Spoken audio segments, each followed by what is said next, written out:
The Stuff Dreams Are Made Of, written by Cincinius, narrated by Cincinius. Chapter 1, A Rough Start.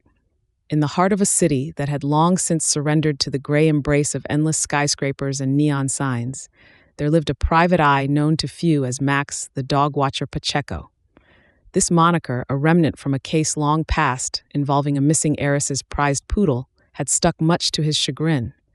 Max, however, was no ordinary detective.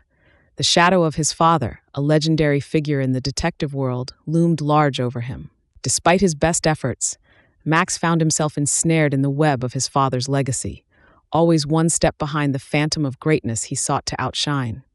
His office, a cramped space sandwiched between a failing diner and a pawn shop on the brink of closure, was a testament to his dwindling fortunes. Peeling paint, a desk laden with unpaid bills, and a single flickering light bulb set the stage for his daily battles with obscurity. The city had changed, and so had the nature of detective work. Gone were the days of glamorous mysteries and high-stakes chases. Now, Max's bread and butter were cheating spouses and petty thefts. It was on one such dreary Monday, amid the stale scent of cigarettes and old coffee, that Max received the call that would change his life. His father, the indomitable Hector Pacheco, had passed away. The news struck him like a blow from a heavyweight boxer, leaving him reeling in a mix of grief and unforeseen relief. Hector had been a titan in the field, a man whose mere presence could alter the outcome of cases. Yet, his towering achievements had cast a long, cold shadow over Max's efforts to carve out his own path. The funeral was a somber affair, attended by the relics of a bygone era, men and women who had once been titans in the sphere of criminal investigation. They whispered amongst themselves, casting furtive glances at Max, as if trying to discern how much of Hector's brilliance had trickled down to him. After the ceremony, amidst the sea of condolences and old war stories, Max was approached by his father's lawyer, a portly man with sweat perpetually beading on his forehead. "Mr. Pacheco," he began, shifting uncomfortably, "your father left something for you." Intrigued, Max followed the lawyer back to his office, where he was presented with an item that would forever alter the course of his destiny, an ancient revolver, its metalwork intricate and bearing the marks of countless encounters. It was unlike anything Max had ever seen. The lawyer handed it over with a gravity that belied its apparent simplicity. "Your father wanted you to have this, Max. He said it was time." Confused yet curious, Max turned the revolver over in his hands, feeling an inexplicable connection to the weapon. Little did he know, this mysterious heirloom was about to unveil a side of him he never knew existed. Trying to suppress the sense of foreboding that twisted in his gut, Max stowed the revolver in his desk drawer, convincing himself that its relevance was purely sentimental. He couldn't have been further from the truth. In the days that followed, Max's mind kept wandering back to the revolver. His detective work, once his pride and joy, had dwindled to chasing cheating spouses and finding lost pets. It was a far cry from the illustrious career of his father, who had solved some of the city's most complex cases. Max couldn't shake off the feeling that he was meant for something more, that the revolver was the key to unlocking his true potential. One evening, as shadows lengthened and the city's cacophony faded into the night, Max found himself sitting at his desk, the revolver once again in his hands. It felt like fate, or perhaps desperation, that guided his decision to strap the weapon to his waist. The transformation was immediate and bewildering. His world spun, his vision blurred, and when it cleared, he was staring at the reflection of a woman in the windowpane. Confusion battled with awe as Max, or rather Maxine, explored her new form. The revolver had not only changed his appearance, but seemed to imbue him with a sharper sense of intuition, a keener edge to his deductive reasoning. It was as if the revolver had unlocked a part of his mind previously dormant. For days, Max experimented with this newfound ability, learning to control the transformation and discovering the advantages it offered in his line of work. As Maxine, he could go places Max couldn't, overhear conversations that were otherwise private, and view the world from a completely different perspective. More importantly, he found that people were more willing to open up to Maxine, to share secrets they would hesitate to divulge to a man. It wasn't long before Maxine took on her first case under this new guise. a high-profile missing persons case that the police had all but given up on. Armed with her father's revolver and a determination to prove herself, Maxine delved into the underbelly of the city, tracing leads and piecing together clues with a finesse Max had never achieved. Each step forward confirmed a growing suspicion. The revolver was not merely a tool for transformation, it was a gateway to becoming the detective he was meant to be. As Maxine edged closer to solving the case, she couldn't help but feel a deep connection to her father. Perhaps this was his intention all along, to pass on a legacy in a way Max could never have anticipated. With every challenge faced and obstacle overcome, Maxine felt herself stepping out from the shadow of her father, forging her own path in the world of detective work. As Maxine Pacheco adjusted the weight of the revolver on her hip, a curious sense of empowerment washed over her. It was an odd feeling, this blend of her father's legacy and her newfound identity. The revolver had become a symbol, a key to unlocking parts of herself she never knew existed. Maxine, the once struggling detective, now bore the confidence of someone destined to solve the case that would not only put her on the map, but also unravel the enigma surrounding her father's last unresolved cases. Maxine's first lead took her to the underbelly of the city, a place where shadows whisper secrets meant to be kept in the dark. The missing person, a young heiress named Clara, had last been seen in one of the city's most dubious establishments, a jazz club with a reputation for being a playground for the elite and the dangerous. Maxine had to tread carefully, blending in yet keeping her eyes peeled for the slightest clue. It was here, amidst the cacophony of smooth jazz and hushed conversations, that Maxine overheard a snippet of conversation that piqued her interest. They spoke of Clara, not with concern, but with a cold calculation that suggested foul play. As Maxine delved deeper into the case, she realized there was more at stake than just a missing heiress. The threads of the mystery wove themselves into a tapestry of deceit, power struggles, and secret organizations with ties to her father's past cases. It became clear that the revolver was not merely a weapon, but a piece of a larger puzzle. Each clue unearthed led Maxine closer to understanding her father's battles, the enemies he made, and the legacy he left behind for her to continue. The transformation into Maxine had given her a perspective she lacked as Max. She saw the city and its inhabitants in a new light, understanding the nuances of human behavior and the secrets they held. Her father's teachings echoed in her mind, guiding her through the labyrinth of lies and leading her closer to the truth. Maxine knew that solving this case would require all her cunning, bravery, and the mysterious power of the revolver. It was a challenge she was ready to face, for she was no longer just Max Pacheco, the dog watcher turned detective. She was Maxine Pacheco, a force to be reckoned with, determined to uncover the truth, no matter where it led her. As Maxine's investigation deepened, she found herself wandering through the labyrinthine streets of the city after midnight, the revolver's weight a constant reminder of the legacy she carried. Her steps led her to the Golden Scepter, the jazz club where Clara was last seen. Its neon sign flickered like a beacon in the foggy night, drawing Maxine into its heart. Inside, the air was thick with smoke, laughter, and the smooth sounds of a saxophone cutting through the din of conversation. Maxine navigated through clusters of revelers, her senses heightened, aware of the undercurrents of danger that ran beneath the surface of this seemingly carefree gathering. Her father had taught her to listen, really listen, and as she did, whispers of secret meetings and shady deals floated to her ears, wrapped in the cloak of music and mirth. Her attention was caught by a group of men in the corner, their conversation peppered with veiled references to the Circle, a secret organization rumored to have tendrils in everything from politics to the underworld. Maxine edged closer, using the crowd as cover, her hand resting on the revolver tucked discreetly under her coat. That's when she spotted him, a face from her father's files, a man believed to be a key player in the city's underground network.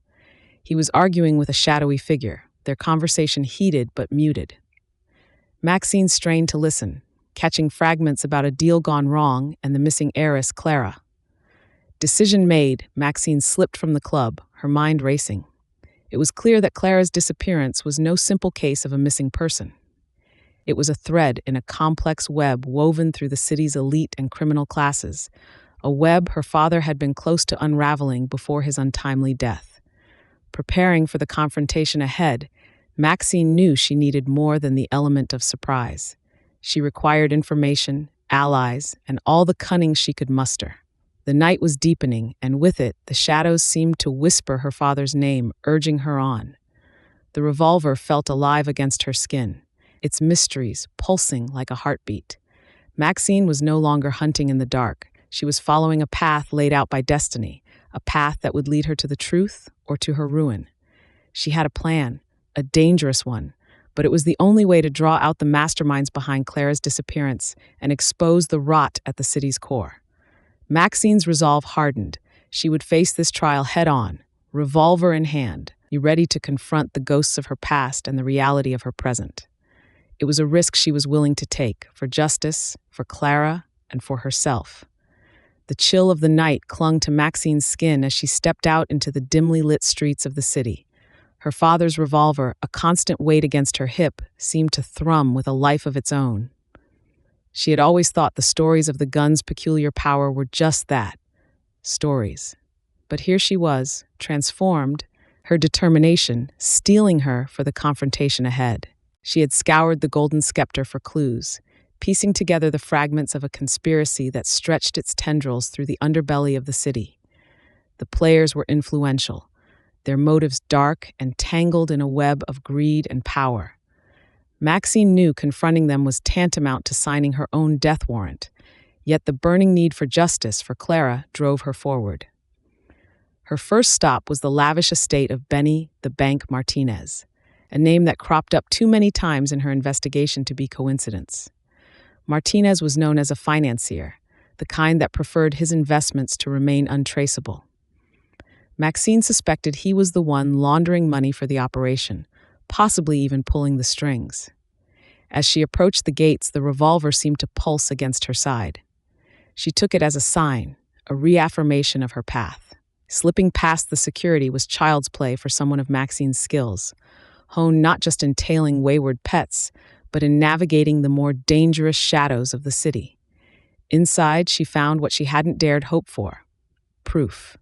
Documents, ledgers, a labyrinth of financial transactions that tied Benny straight to the disappearance of Clara and many others. It was all here, enough to take to the police, enough to blow the conspiracy wide open. But as she turned to leave, she found herself staring down the barrel of a gun. Benny Martinez stood there, his sleazy smile a contrast to the cold fury in his eyes. "You should have stayed a dog watcher, Maxine. It was safer," he sneered. The air was thick with tension, the moment stretching into eternity. Then, with a flicker of movement too fast to see, Maxine's hand was on her revolver, drawing and firing in one fluid motion.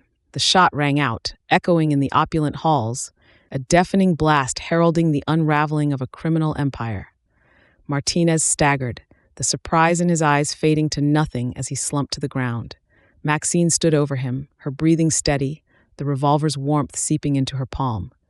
It was over, at least for now. She knew this was but the first thread pulled in a tapestry of corruption.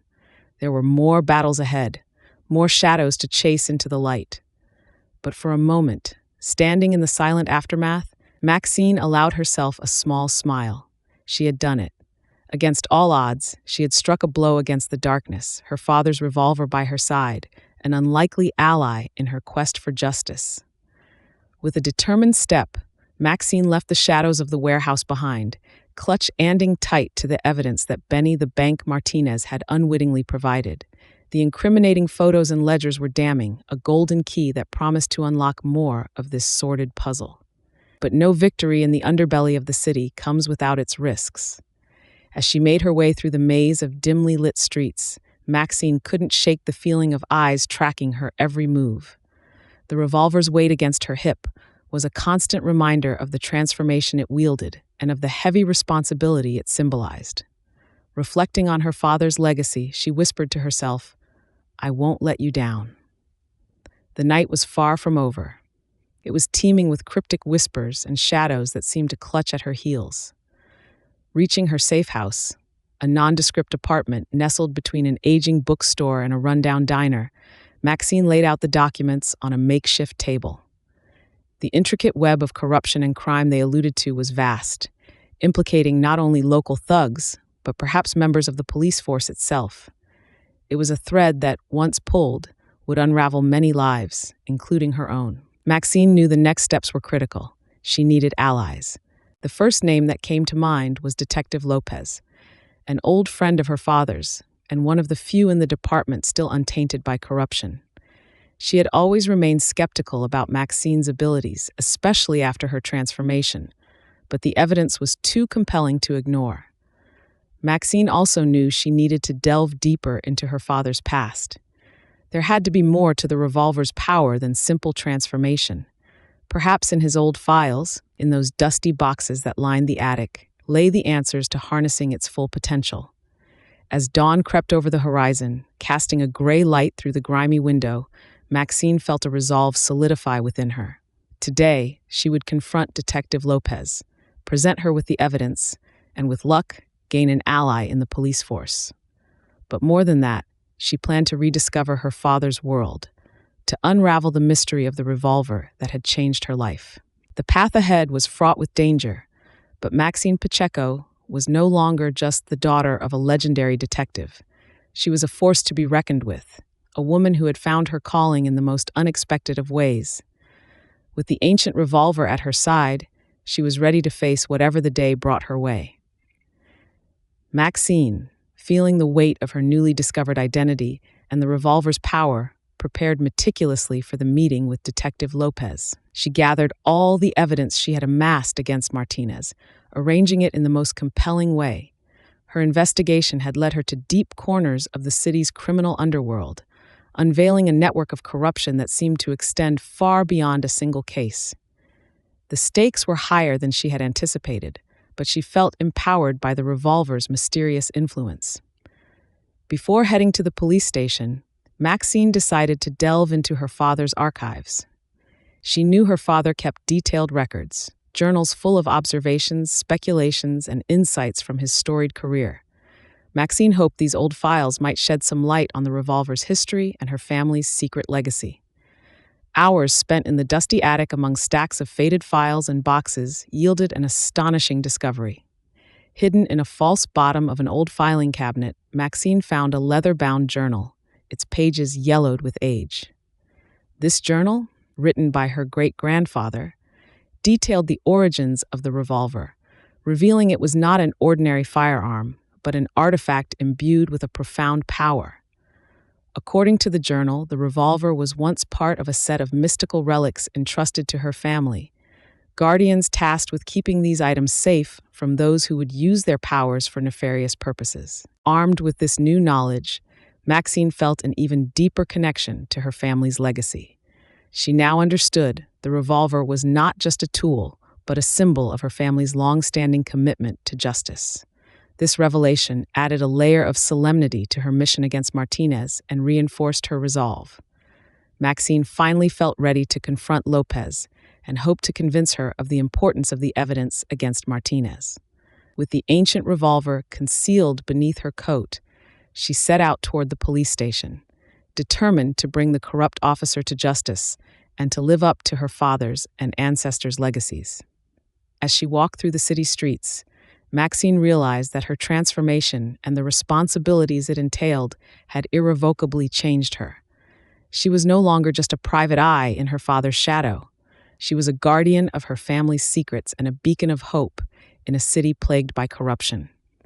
Maxine's stride carried a newfound purpose as she approached the familiar, yet now daunting precinct building. The revolver, discreetly tucked away, felt like a talisman against the brewing storm. Her mind raced, replaying every detail, every scrap of evidence she intended to lay bare before Lopez. The gravity of her mission bore down on her, to expose Martinez's misdeeds and restore some semblance of justice to a city mired in darkness. Inside, the precinct buzzed with the usual cacophony of ringing phones and muffled conversations, a stark contrast to the tumult in Maxine's thoughts. Spotting Lopez, she steeled herself for the confrontation ahead. Their eyes met, and Lopez registered a brief flicker of surprise before masking it with a professional veneer. They retreated to a secluded corner where the din of the precinct faded to a distant murmur. "Lopez," Maxine began, her voice steady despite the boiling tension, "I have something you need to see." The files and photographs, each painstakingly gathered, lay between them like pieces of a jigsaw puzzle begging to be solved. As she delineated the connections, exposing the web of corruption that Martinez had woven through the city's underbelly, Maxine felt an unshakable resolve fortify within her. She was no longer merely presenting a case, she was revealing a truth that demanded action. Lopez listened intently, the initial skepticism in his gaze giving way to a dawning realization of the magnitude of the evidence before him. The air between them grew heavy with the weight of implications. Eventually, he leaned back, a silent acknowledgement of the veracity of Maxine's findings. "We have our work cut out for us," Lopez admitted grudgingly, the lines of his face etched with the burden of knowledge. Maxine nodded, understanding the path ahead was fraught with danger and uncertainty. Yet, there was a palpable sense of solidarity, a shared commitment to justice that bridged the gap between their previous distrust. As Maxine stepped out of the precinct, the revolver's presence at her side no longer felt like a peculiar anomaly, but a symbol of her rightful place in the lineage of those who fought against the shadows. The city, with its sprawling complexities and obscured truths, sprawled before her, not as an adversary, but as a realm awaiting redemption. Armed with courage and the legacy of her family, Maxine Pacheco was ready to reclaim the light. Chapter 2: The Transformation. Maxine stood by the window of her dimly lit office, pondering her next move. The once familiar world had taken on a new dimension through her transformation and the alliance with Detective Lopez. She knew they were on the brink of a dangerous path, one that could either dismantle Martinez's corrupt empire or engulf them in its shadows. The revolver, a beacon of her newfound identity and strength, lay on the desk, its surface gleaming under the flickering light. Determined, Maxine picked up the revolver and tucked it into her belt, its weight a comforting presence. She had spent the night poring over files and evidence, tracing connections between Martinez and the city's underbelly that others had missed. The information she had was substantial, but not enough for a conviction. She needed more concrete evidence, something irrefutable. With Detective Lopez's assurance of support, albeit from the shadows, Maxine decided to delve deeper into the network. Her father's notes hinted at an informant within Martinez's circle, someone disillusioned by the corruption and willing to talk. Finding this person was her next step. Maxine recognized the risks involved in contacting a potential traitor in a network renowned for its ruthlessness. Yet, the possibility of obtaining inside information was too significant to ignore. Her first stop was the seedy underbelly of the city, a place her father warned her to steer clear of unless absolutely necessary. Now it beckoned her with the promise of secrets waiting to be uncovered. The revolver seemed to hum against her skin as if urging her on. Maxine felt an inexplicable connection to the streets she navigated, each corner whispering tales of clandestine deals and hidden loyalties.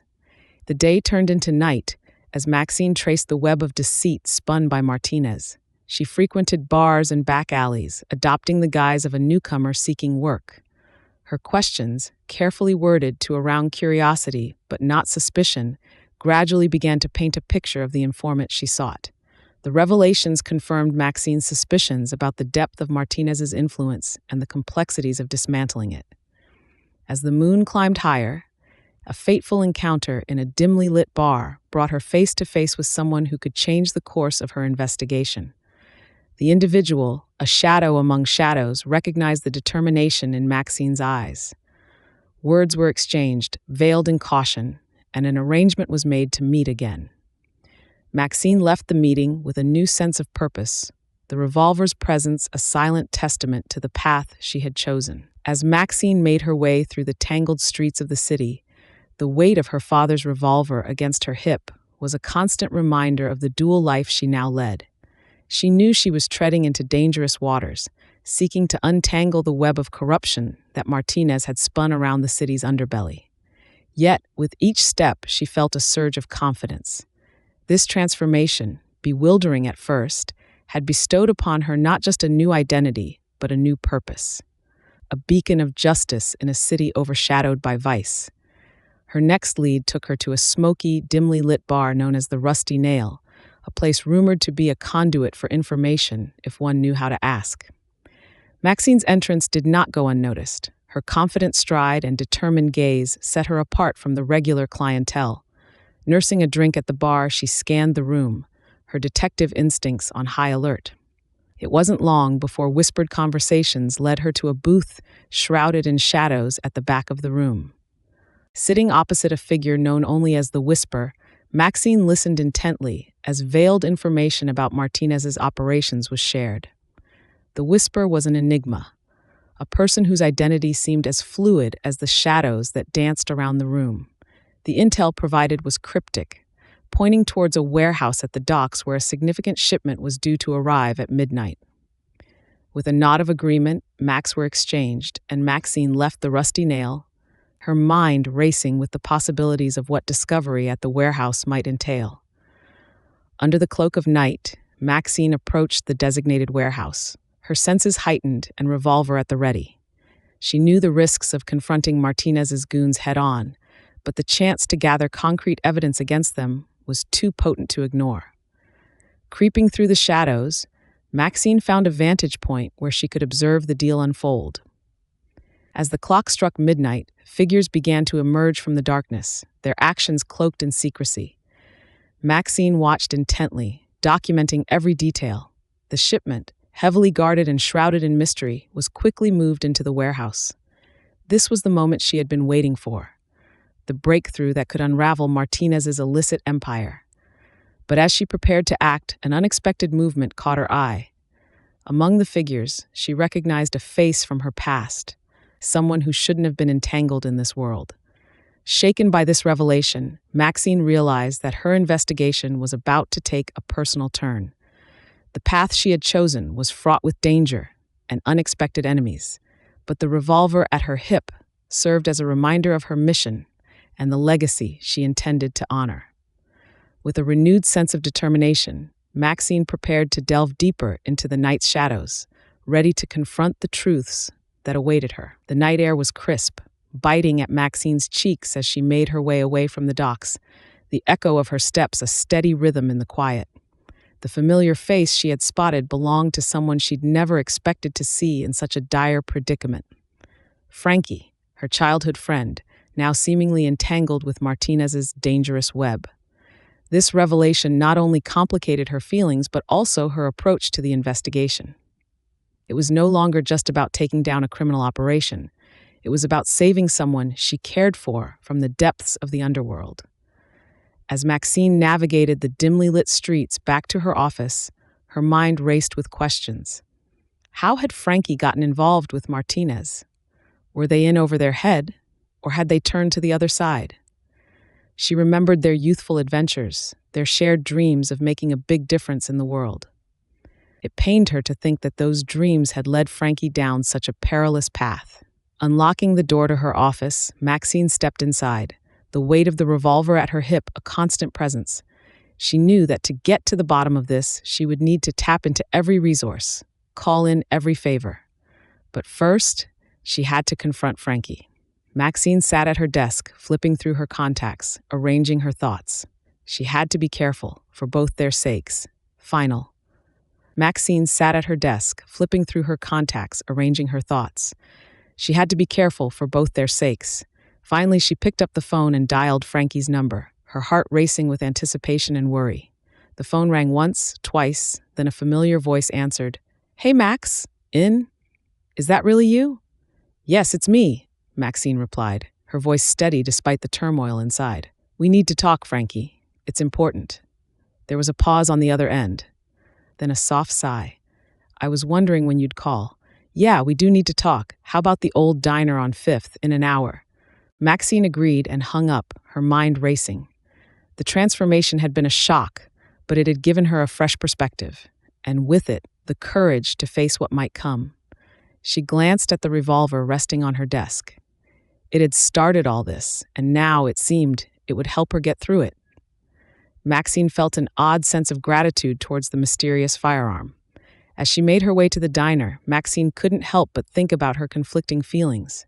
Her surprise transformation into a woman had brought a wave of fear and confusion, but it also opened up doors that were once closed to her.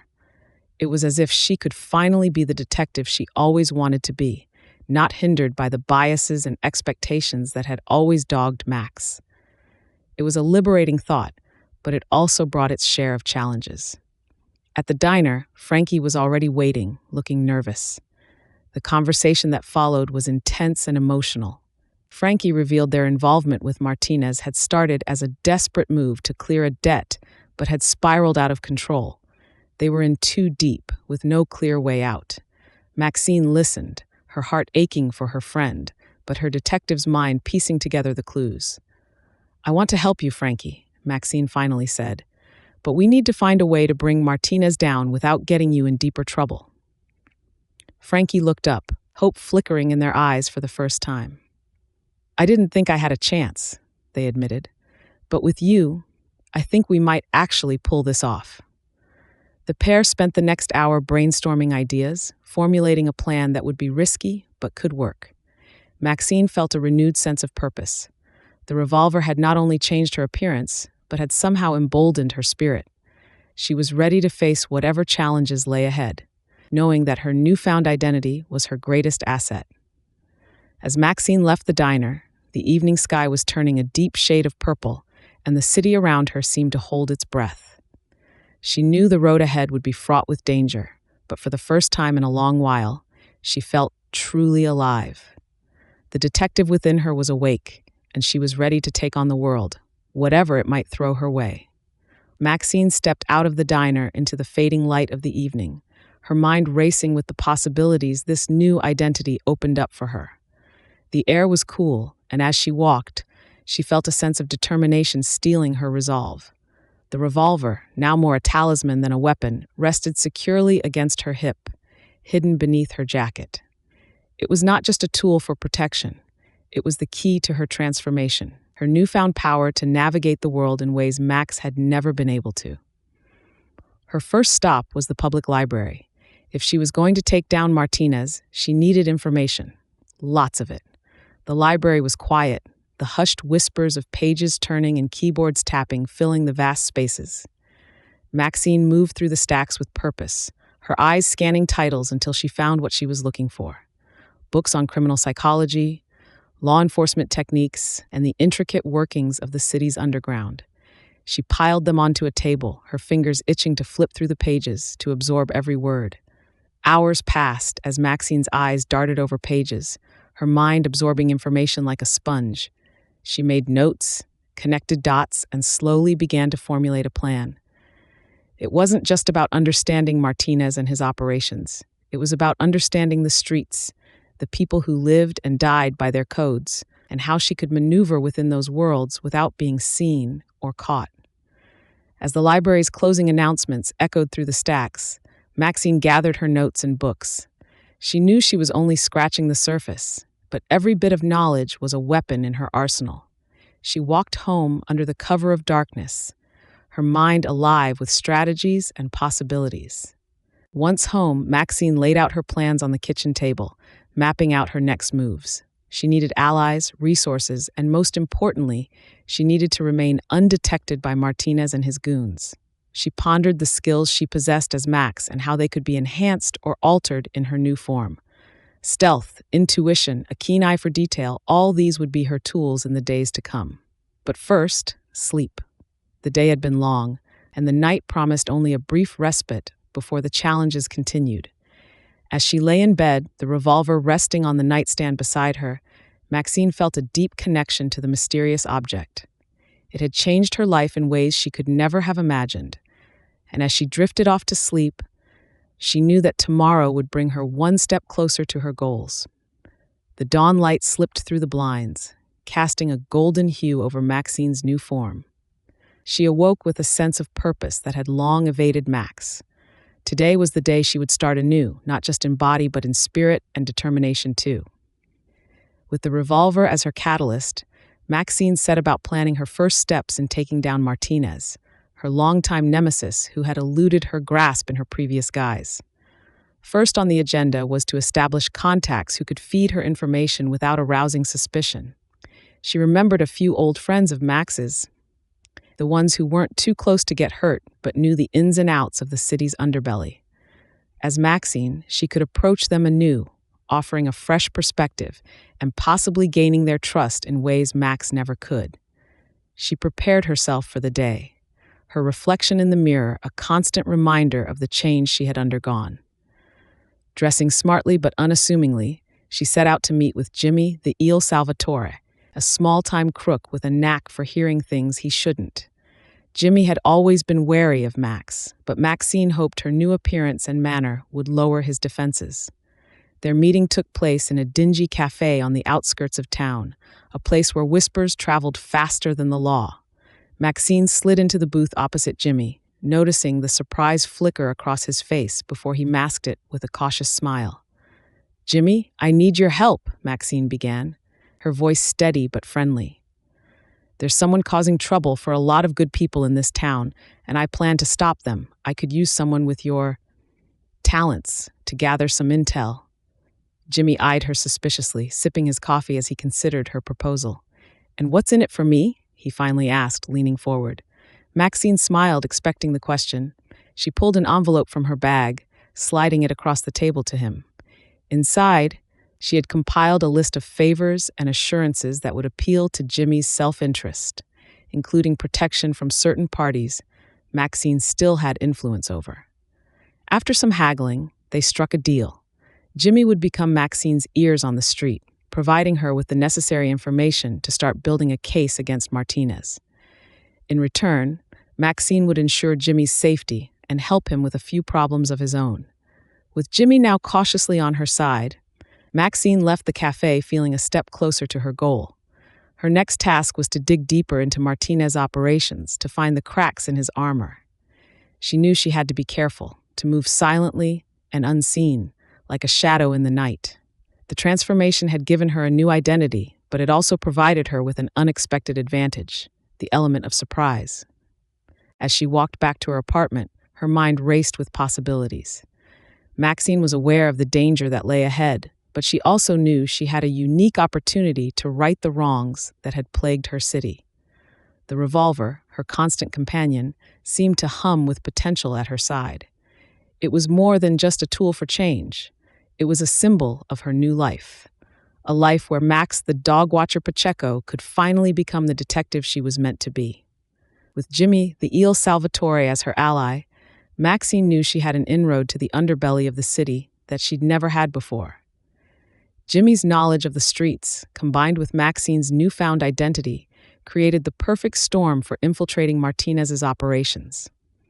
She began by casing out some of Martinez's known hangouts, blending into the background with an ease she'd never experienced as Max. It wasn't just the physical transformation that gave her an edge. It was the psychological shift, too. Suddenly, she found herself navigating social interactions with a subtlety and intuition she hadn't known she possessed. Maxine also realized that if she was going to take Martinez down, she would need more than Jimmy's street smarts. She started reaching out to other contacts in the city, using her chameleon-like ability to adapt her approach based on who she was talking to. One day, she was a damsel in distress to gain the sympathies of a beat cop with valuable intel. The next, she was a hard-nosed negotiator with one of Martinez's rivals, suggesting a temporary alliance.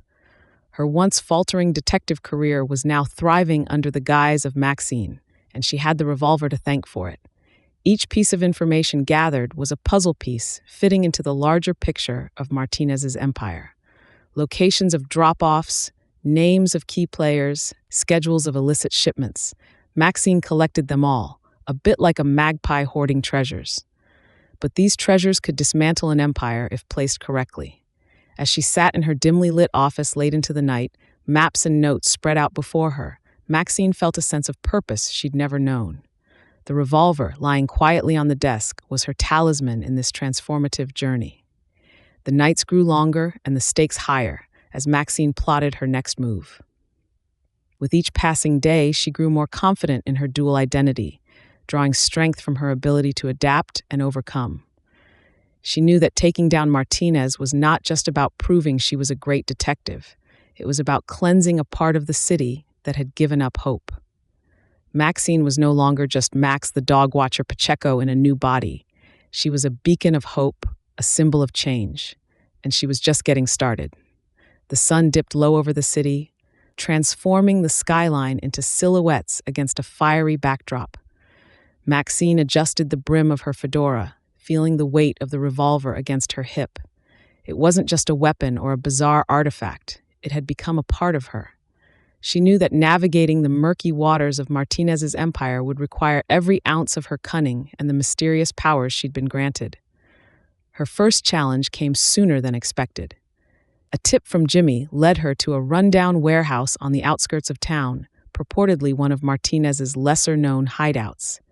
Maxine had hoped to catch them off guard, gather evidence, and get out unnoticed. However, as she crept inside, the faint sound of footsteps echoed through the empty halls, signaling she wasn't alone. Maxine's heart raced. This was her chance to prove herself, to uncover the secrets that would dismantle Martinez's operation. But she also knew the risks. Discovery could mean blowing her cover, or worse, facing Martinez's wrath directly. She pressed on, moving with the stealth only a lifetime of surveillance could teach. As she navigated the labyrinth of crates and machinery, her foot caught on a loose cable, sending a stack of boxes crashing to the ground. The noise shattered the silence, and she froze, cursing her luck. Within seconds, she was surrounded by Martinez's goons, their faces hidden in the shadows. Maxine's hand instinctively went to her revolver, but she hesitated. Revealing her secret now could jeopardize everything. In that moment, Maxine made a choice. She let go of the revolver and raised her hands, relying on her wit and words to escape this predicament. "Gentlemen," she began, her voice steady, "you've caught me at a disadvantage." She spun a tale of mistaken identity and false leads, alluding to a rivalry within Martinez's ranks that only she could help unravel. The goons, confused and intrigued, lowered their weapons, allowing Maxine to talk her way out of what would surely have been a deadly confrontation. Back on the streets, Maxine's heart still pounded in her chest. That had been too close. But as she walked away, blending into the night, she realized she had gained something invaluable. A deeper understanding of the dangers she faced and the conviction that she could overcome them. She was Maxine Pacheco, and her journey was only beginning. Maxine's narrow escape from the warehouse had not only sharpened her senses, but also her resolve. As she navigated the murky streets of the city, her mind was abuzz with the puzzle pieces she had started to put together. Martinez's criminal empire was vast and intricately connected, more so than she had initially thought. The goons at the warehouse were just the tip of the iceberg. She knew she needed to tread more cautiously, using the shadows as her ally. Her transformation granted her not just a new identity, but a fresh perspective.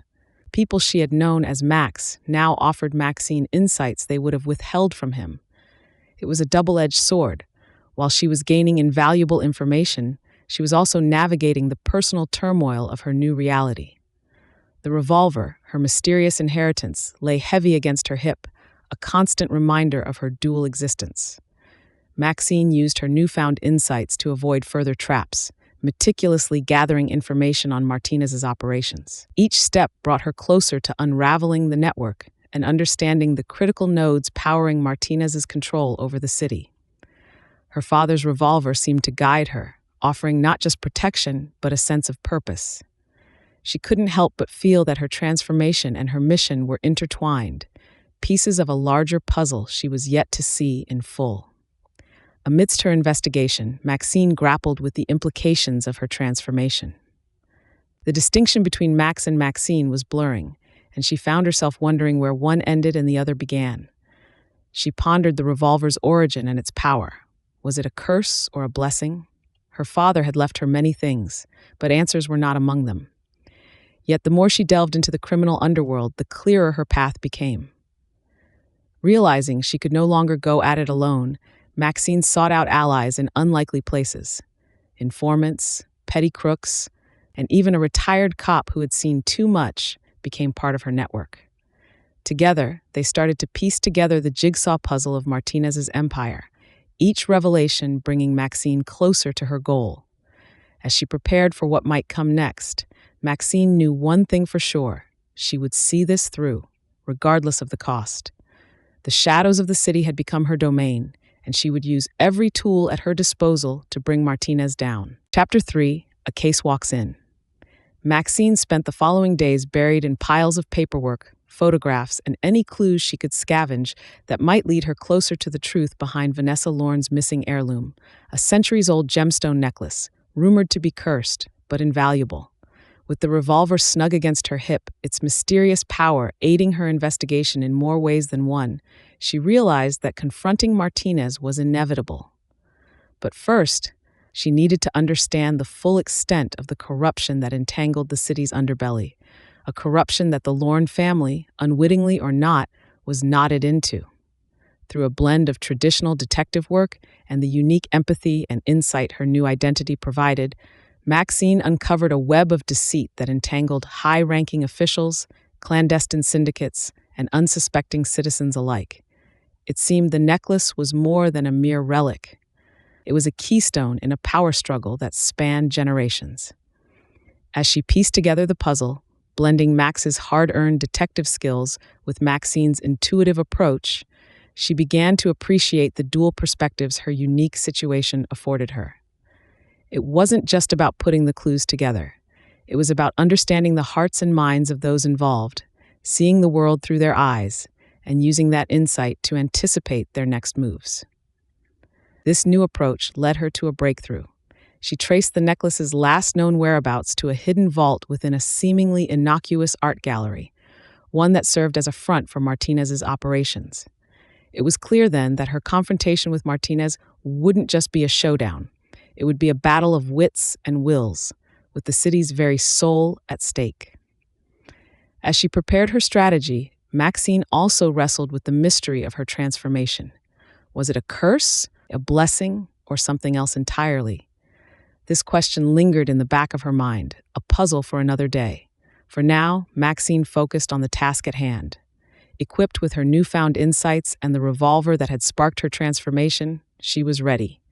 It was time to step out of the shadows and confront Martinez directly, bringing to light the deep-seated corruption and, with any luck, recovering the lost heirloom. The stage was set for a final showdown, one that Maxine hoped would not only resolve the case, but also bring her one step closer to understanding the true nature of her transformation. Maxine's heart pounded as she approached the decadent yet ominous estate of Martinez, the once famed philanthropist, now suspected mastermind behind a series of high-profile thefts. She adjusted the old revolver at her hip, an heirloom from her father that had inexplicably transformed her into Maxine. The weight of it felt reassuring, a tangible link to her past and the bizarre reality she now navigated. In her previous guise as Max, confronting someone like Martinez would have been daunting. But Maxine found a newfound resilience within herself. She drew upon Max's keen detective instincts and her own unique insights, a blend of old and new that made her an unpredictable adversary. She recollected every piece of evidence meticulously, ready to use Martinez's network against him. Stepping into the lion's den, Maxine was greeted by the sterile luxury of Martinez's office. Martinez, with his slick back hair and a smile too wide, offered a seat. "Miss Pacheco, to what do I owe this pleasure?" His voice was smooth, but carried an undertone of menace. Maxine sat, her posture confident. "Mr. Martinez, I believe you have something that doesn't belong to you. An heirloom of significant value," she began, watching his reaction closely. Martinez's smile never wavered, but she noticed the slight tightening around his eyes. "And what evidence do you have to support such a claim?" Martinez challenged, leaning back in his chair. Maxine laid out her case, connecting the dots between the missing heirloom and Martinez's hidden agenda. She revealed the intricate web of corruption she'd uncovered, implicating not just Martinez but several high-ranking officials within the city. Martinez's facade finally cracked, his eyes narrowing as he realized the extent of Maxine's investigation. The air grew tense, charged with the electricity of a brewing storm. Maxine knew that Martinez was dangerous, but she also knew she held the upper hand. For now. She hadn't come just for the heirloom. She sought answers about her transformation, something she hoped Martinez could unwittingly provide. As the conversation escalated, it became clear that this was not going to be resolved with words alone. Martinez's veneer of civility vanished, replaced by a cold, calculating demeanor. Maxine braced herself. The final showdown was inevitable, and she was determined to emerge victorious. Not just for the sake of the case, but to peel back the layers of her own mysterious metamorphosis.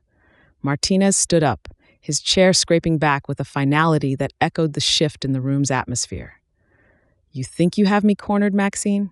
His voice was a low growl, perfectly calm yet laced with a dangerous undertone. Maxine steadied her stance, acutely aware of the revolver's weight against her hip. It was more than just a weapon now. It symbolized her transformation, her strength. "I know I do," Maxine replied with a confidence she drew from both Max's determination and her newfound insight as Maxine. "The evidence is irrefutable. You've been exploiting Vanessa Lorne for the heirloom, leveraging it to fortify your own corrupt dealings." Martinez laughed, a dark, mirthless sound that made Maxine's skin crawl. "And you think exposing me will change anything? People like me always find a way out. Always." It was clear to Maxine that reasoning with Martinez was futile. However, she wasn't just Max anymore. She was Maxine, and Maxine had an edge. As Martinez moved towards her, a glint of malice in his eyes, Maxine drew upon a strategy that Max never would have considered. She reached into the depths of her bag, not for the revolver, but for a compact voice recorder she had started carrying. With a swift motion, she clicked it on. "Care to repeat that for the record, Martinez?" she challenged. Martinez paused, the threat in his movements faltering as his eyes darted to the device in her hand. It was a momentary lapse, but it was all Maxine needed. With a grace that surprised even herself, she sidestepped his advancing form, using his own momentum to guide him into the chair. The physicality of the confrontation, though minimal, was a testament to her adaptation to her new identity. "You're smarter than I gave you credit for, Maxine." Martinez conceded begrudgingly, knowing he was caught. Maxine, with the recorder still running, edged closer. "Start talking, Martinez. The real story behind the missing heirloom and anything else that might interest the authorities." As Martinez began to unravel the tangled web of his schemes, Maxine felt a surge of triumph. Not only was she closing in on the heirloom's recovery, but she was also beginning to understand the multifaceted advantages her transformation provided. As the confession continued, Maxine's mind was a whirlwind of thoughts. This case was proving to be more than just a pursuit of justice. It was a journey of self-discovery. She was peeling back the layers of her own identity, understanding the breadth of what she could achieve as Maxine. And as Martinez's corrupt empire began to crumble with each word he spoke, Maxine knew she was on the cusp of solving not just the mystery of the heirloom, but also the enigma of her transformation. The dimly lit room where Maxine had cornered Martinez seemed suddenly claustrophobic, as his words filled the space with the unmistakable stench of guilt. Martinez, beads of sweat adorning his forehead, now grasped the gravity of his situation. The voice recorder, discreetly placed by Maxine, had been his undoing. Maxine, however, wasn't done. The heirloom, a resplendent necklace that once belonged to Vanessa Lorne's grandmother, was still missing, and Martinez's confession was the key to its retrieval. "All right, Martinez," Maxine's voice cut through the tension. "You've confessed to manipulating Vanessa and her family. Now where is the heirloom? Believe me, holding back now won't do you any favors." Martinez's eyes darted around the room, a caged animal looking for an exit that didn't exist. Finally, his resolve melted away, and he conceded, directing her to a safety deposit box in a bank he owned, where he hid valuable items from his various schemes. Maxine made him write down the box number, along with the authorization for her to access it, ensuring there'd be no roadblocks on her path to recovery. As Martinez's fate was being sealed by his own words, Maxine couldn't help but marvel at how her newfound identity as Maxine had allowed her to crack a case that Max might have bulldozed through with less finesse and possibly more resistance. The transformation had granted her access to parts of herself, both mentally and emotionally, she hadn't known existed. This duality, rather than hindering her, had become her greatest asset. Ensuring the recording was securely saved, Maxine made her next move.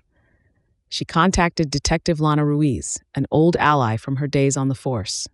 Trustworthy and sharp, Ruiz was just the person Maxine needed to handle Martinez's arrest and to ensure the safety of the heirloom. Their meeting was set at a discreet location, away from prying eyes. Maxine handed over the evidence, including Martinez's confession and the authorization for the safety deposit box. Ruiz listened intently, her expression hardening as the reality of Martinez's deeds came to light. "Thank you, Maxine. We'll take it from here. And don't worry, we'll ensure that heirloom is returned to Miss Lorne safely," Ruiz assured her, her hand reassuringly on Maxine's shoulder. As Ruiz and her team mobilized to arrest Martinez and recover the heirloom, Maxine stepped back into the shadows of the city. The night air felt different, charged with the promise of new beginnings and the thrill of unresolved mysteries. Maxine knew her journey was far from over. The revolver that had sparked her transformation still lay heavy on her hip, its secrets as elusive as the night. But for now, she had a moment to reflect on her success and the complex dance of her dual identity that had made it possible. Maxine's transformation had not only altered her physically, but had also reshaped her understanding of the world around her. The lines that once seemed so clear between male and female, right and wrong, were now blurred, offering a broader perspective on humanity and justice. And as the city slept, Maxine, the detective reborn, pondered the future. Neither Max nor Maxine, but something entirely new. A guardian of the night, walking a tightrope between two worlds, bridging them with every case solved. Chapter 4, The Underbelly. Maxine's musings were interrupted by the early morning rustle of the city awakening. She shook off the remnants of the night's reflections and refocused on the day ahead. It was time to delve deeper into the heart of the city's underbelly, where the answers to her remaining questions lay hidden among the shadows of the unknown. As she navigated the dimly lit streets, each step took her closer to a world few dared to tread. The air was thick with the scent of secrets and unspoken truths, a reminder of the challenges that awaited. It was here, among the whispers and wary glances, that Maxine encountered Danny the Hat Morton. Known for his charming demeanor and a penchant for trouble, Danny's reputation preceded him. But necessity makes for strange bedfellows, and Maxine knew that in this world, allies were found in the unlikeliest of places. Their meeting was coincidental, a chance encounter at a rundown dive where the city's lost and forgotten sought solace in the bottom of a glass. Danny, with his ever-present hat tipped at a rakish angle, offered Maxine a knowing smile, sensing in her a kindred spirit. It was a connection born of mutual recognition, two souls navigating the fine line between right and wrong, each for their own reasons. Maxine was wary, but Danny's charm was disarming. There was a certain authenticity to his roguish demeanor, a sincerity hidden beneath layers of self-preservation. As they talked, Maxine realized that Danny, despite his questionable ethics, held information crucial to untangling the web of intrigue she found herself caught in. Reluctantly, she allowed Danny to become her guide through the darker corners of the city, those realms where even the bravest of souls tread lightly. Their uneasy alliance was a testament to the complexities of the world Maxine now inhabited, where enemies could become allies, and the line between friend and foe was ever shifting. Together, they navigated through a maze of back alleys and hidden doorways, each step revealing more of the city's veiled truths. Danny, with his uncanny ability to blend into the shadows, opened doors that would have remained closed to Maxine alone. Their journey was fraught with danger, but with each clue uncovered, Maxine felt a step closer to unraveling the mysteries of her transformation and the broader challenges that lay ahead. Yet, as they delved deeper, Maxine couldn't shake the feeling that their alliance with Danny the Hat Morton would come at a price, a debt to be paid in a currency she was yet to understand. And in the back of her mind, a question lingered. Was Danny merely a guide, or was he leading her into a trap of his own design? As they delved further into the grit and grime of the city, Maxine's wariness of Danny the Hat Morton grew. Yet, she couldn't deny the effectiveness of their partnership. Danny had a way of blending into the shadows, extracting whispers and secrets like a skilled thief. They navigated through dimly lit alleys and dodged the occasional drunken stumble of nightlife's less savory patrons, all in pursuit of the answers Maxine so desperately sought. Their next lead took them to an underground poker game, hidden in the basement of an abandoned warehouse. The air was thick with smoke and desperation, the tension palpable. Danny was in his element here, weaving through the crowd with an ease that left Maxine in awe. He introduced her as his associate, a title that earned her calculating looks from the gathered crowd. It was here they met Fingers McGee, a name whispered with a mixture of fear and respect. Danny suspected he had information on the mysterious circumstances that led to Maxine's transformation. Negotiating with Fingers was a delicate dance. The man was notorious for his cunning, always playing for the highest stakes. Maxine watched as Danny navigated their conversation with a blend of charm and subtle threats. The information they sought was prized, and securing it came at the cost of a hefty favor, a favor Fingers would no doubt come to collect in the future. But it was worth it. They learned of an ancient relic, said to possess transformative powers, recently acquired by a shadowy figure with connections to the criminal underworld. Bin. "It seems we're getting closer," Maxine remarked as they left the warehouse. The night air felt colder, more ominous, as if the city itself was warning them of the dangers they were inching towards.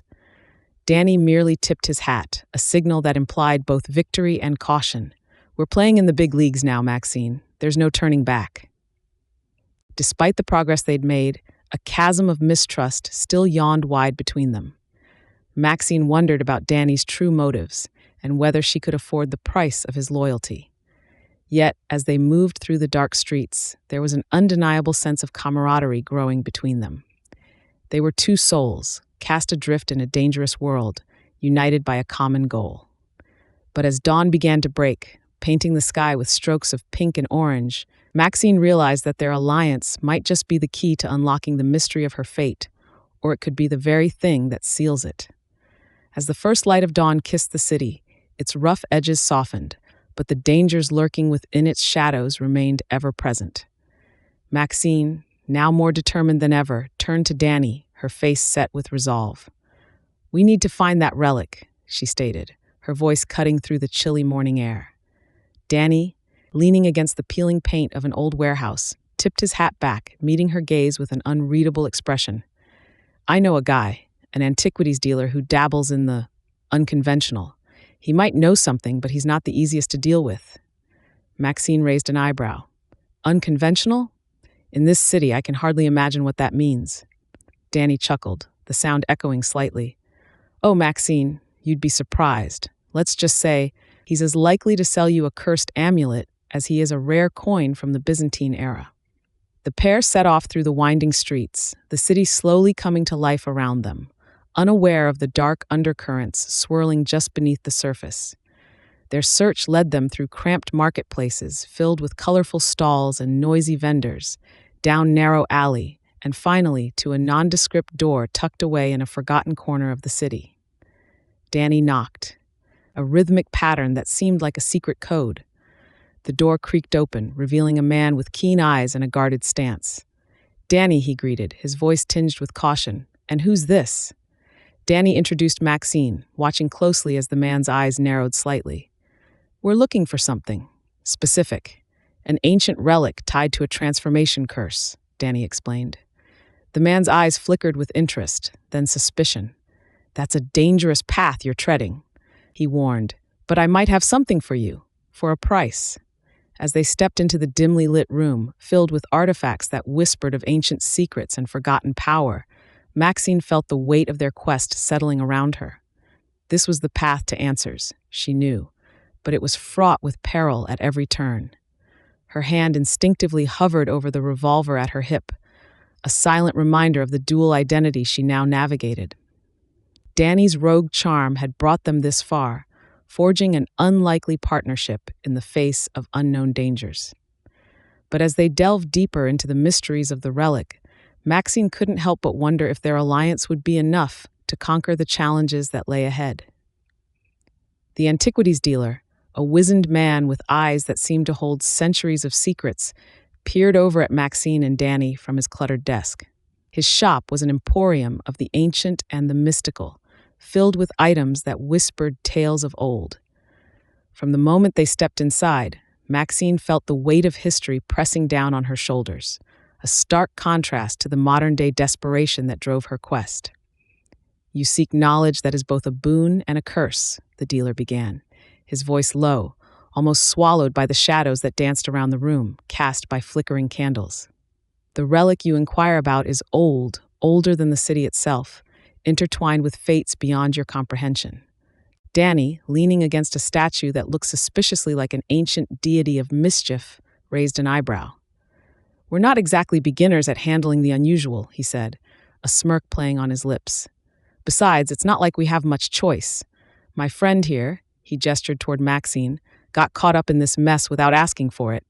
Any help would be greatly appreciated." The dealer studied them both, his gaze lingering on Maxine longer than seemed necessary. Finally, he sighed, a sound filled with resignation. "I will tell you what I know, but you must be wary. This path is fraught with danger, and many who have sought to unravel its mysteries have not returned." He recounted tales of ancient rituals, of a society that worshipped the moon and stars, and of a revolver, a key between worlds, passed down through generations but lost in time. The relic, it seemed, was not just a trigger for transformation, but a beacon for powers unseen. As the dealer spun his tales, Maxine and Danny exchanged glances. Here was the confirmation they needed, yet it came with warnings they could not ignore. They were piecing together a puzzle that others had failed to solve, stepping into a narrative far larger than they had imagined. When they finally left the dealer's shop, the night seemed darker, the city's shadows deeper. They had information, a direction at least, but the road ahead promised to be perilous. Danny, ever the optimist, clapped Maxine on the shoulder. "Well, Max, looks like we're in it now. Might as well see it through, right?" Maxine nodded, her resolve hardened. The transition from Max to Maxine, the revolver, the ancient relics, they were all pieces of a larger puzzle, and she was determined to solve it, no matter the cost. The road ahead would take them into the heart of the mystery, confronting dangers both mundane and supernatural. But with each step, Maxine felt herself drawn deeper into the role she had inadvertently assumed. She was no longer just a private eye. She was a seeker of truths, venturing into realms where few had dared to tread. Maxine and Danny, now armed with the knowledge they had gleaned from the antiquities dealer, prepared to venture deeper into the shadows of the city. Their next lead had brought them to the doorstep of the notorious, neon-lit jazz club known only to the initiated as the Whispering Cat. It was rumored to be a favorite haunt for those who trafficked in secrets and darker things. Maxine, with her newfound identity, felt an exhilarating mix of apprehension and determination. Danny, ever the enigmatic companion, seemed unfazed, his hat tilted at an angle that lent him an air of mystique that fit the night perfectly. They exchanged a glance, an unspoken agreement that there was no turning back. Inside the Whispering Cat, the air was thick with smoke, and the sultry melodies of a saxophone painted the dimly lit atmosphere with a sense of foreboding. They scanned the room, recognizing that the truth they sought could be hidden behind any number of the enigmatic smiles that greeted them. Their investigation within the club was making slow progress until a chance encounter with a shadowy figure known only as the Messenger. With a voice that seemed to cloak itself in whispers, the messenger hinted at the existence of the secret society Maxine and Danny were seeking, the keepers of the ancient powers that had changed Maxine's life so drastically. However, their conversation was cut short as the sound of breaking glass shattered the mood, and chaos ensued. Through the confusion, Maxine caught a glimpse of a familiar emblem, one she had seen in the ancient texts they'd consulted earlier. It was the mark of the secret society, a serpent entwining a scepter, confirming they were on the right path. With quick thinking, Maxine and Danny slipped away from the commotion, using the distraction to follow the lead inside the messenger had unwittingly provided. Their pursuit led them through a labyrinth of alleys until they stood before an unassuming door that promised answers on the other side. Maxine could feel the revolver at her hip, a constant reminder of the thin line she walked between her past life and the person she had become. She knew crossing the threshold might reveal truths she wasn't prepared to face, but the drive to understand her transformation and the powers at play was irresistible. Danny placed a reassuring hand on her shoulder, a silent gesture of solidarity. Together, they stepped into the unknown, ready to confront the heart of the mystery that had brought them together. The air was charged with anticipation, and Maxine felt it resonate with the core of her being. She was no longer just a detective. She had become a guardian of secrets, a role she had never imagined for herself, but was now determined to fulfill. The room beyond the door was steeped in shadows, the only light emanating from candles that cast an eerie glow on the faces of those gathered within. Maxine and Danny had found the secret society, a cabal of individuals who held the knowledge of the ancient relic and its connection to Maxine's transformation. As they stepped into the room, eyes adjusted to the dimness. The members of the society, draped in cloaks that seemed to swallow the light, formed a semicircle around an ancient-looking table. On it lay artifacts that whispered of an age long past. Maxine felt a pull towards them, the revolver on her hip pulsing with a familiar warmth. The leader, a figure whose age was as indiscernible as their gender, raised a hand, beckoning them closer. Maxine Pacheco. The voice was like gravel. You stand before the guardians of the veil. You, who have unwittingly inherited a power most will never comprehend. Danny, ever the charm, flashed a wry smile. Seems like we're in deeper than we thought, huh? Maxine nodded, her focus on the leaders of the society. What is this power? And what does it have to do with this? She patted the revolver at her side. The leader's eyes, hidden beneath the hood, seemed to pierce through to Maxine's soul. That weapon, they began, once belonged to a formidable guardian of balance between the natural and the supernatural, your father, and now you have inherited his mantle. With it you can shift forms, yes, but its true power lies in maintaining the equilibrium. Darkness grows, and with it, threats that seek to tip the scales. You, Maxine, are the fulcrum. A murmur ran through the room. But why her? Why now? Someone whispered from the back. The leader's gaze swept the room. Because the time of reckoning is upon us. Forces gather that wish to use the relic's power for chaos. Only a true guardian can wield it for balance. Maxine has shown she can. Danny leaned towards Maxine. Looks like you've got a bigger job than we thought. Maxine felt the weight of her inheritance, not just the revolver, but the duty it symbolized. She took a deep breath. What do we need to do? The society outlined the rising threats, a syndicate that had gotten wind of the relic and planned to use it to shatter the balance between worlds. They spoke of a plot to seize the relic and use its power to open a gateway, unleashing horrors untold. Maxine and Danny shared a glance. They knew what had to be done. As the meeting came to a close, the leader approached Maxine, placing a heavy ancient tome in her hands. This will guide you, they said, but remember, the path of a guardian is solitary. Trust in yourself and the balance you seek to protect. Exiting the hidden chamber, the magnitude of their task looming before them, Maxine and Danny understood the road ahead was fraught with danger. Still, a fire burned within Maxine, a determination to rise to the challenge. With a nod to each other, they stepped out into the night, the city's shadows now allies in their quest. The city's cobblestone streets, slick from an earlier rain, reflected the neon signs of bars and the occasional street lamp, casting an eerie glow on Maxine and Danny as they progressed. Their first stop was an underground jazz bar, known for being a crossroads of information among the city's less savory citizens. The atmosphere inside was a blend of smoky shadows and soft, melancholic saxophone tunes that seemed to mirror the complexity of their mission. Maxine, now fully embracing her role, let the music guide her into the heart of the bar. Danny, with a hat tilted to shadow his eyes, followed close behind, blending into the crowd with a practiced ease that spoke of many nights spent in similar establishments. At the bar, a man known only as Fingers for his skill on the piano and his less savory talents in forgery, caught their attention. With a nod from Danny, they approached him. The exchange of a few carefully chosen words and the promise of anonymity convinced Fingers to share what he knew. Rumors of an artifact that could control the very fabric of reality had been circulating, and a name emerged from the whispers: the Syndicate, An organization as enigmatic as it was dangerous was at the heart of it. Armed with this new intelligence, Maxine and Danny made their way through the winding streets to an abandoned warehouse district, where the tome hinted the syndicate might be conducting their most secretive operations. The night deepened, cloaking their movements as they navigated the maze of forgotten structures.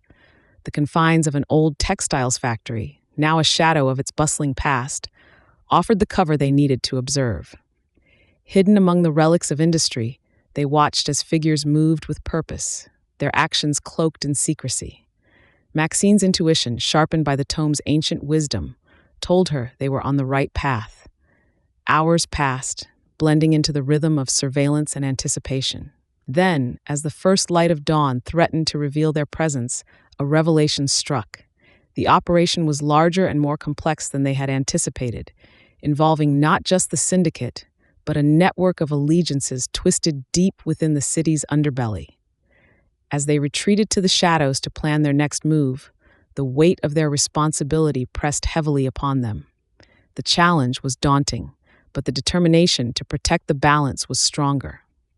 With the syndicate's plans slowly unraveling before them, Maxine and Danny knew the time to act was drawing near, and the path they had chosen would test both their limits and their resolve to emerge victorious. As the evening sky melted into darker hues, Maxine and Danny found themselves sharing a dimly lit booth in the back of a greasy spoon diner, plotting their next move. The clatter of dishes and the murmur of hushed conversations provided a fitting backdrop for their clandestine meeting. They leaned over a worn city map, its edges frayed, dotted with various marks and annotations. "We've got to be smart about this," Maxine said, her eyes tracing the convoluted web of the syndicate's known hangouts. "They've got eyes and ears everywhere, and we can't underestimate them." Danny, spinning an unlit cigarette between his fingers, nodded in agreement. "I've got a couple of contacts who owe me a favor. We might be able to get some insider info, plan our entry points better." Their plan was risky. Infiltrate the main hub of operations during the syndicate's next big gathering. Intelligence suggested it was to be a high-stakes poker game with influential figures and key players all in attendance. Perfect for blending in, yet fraught with danger.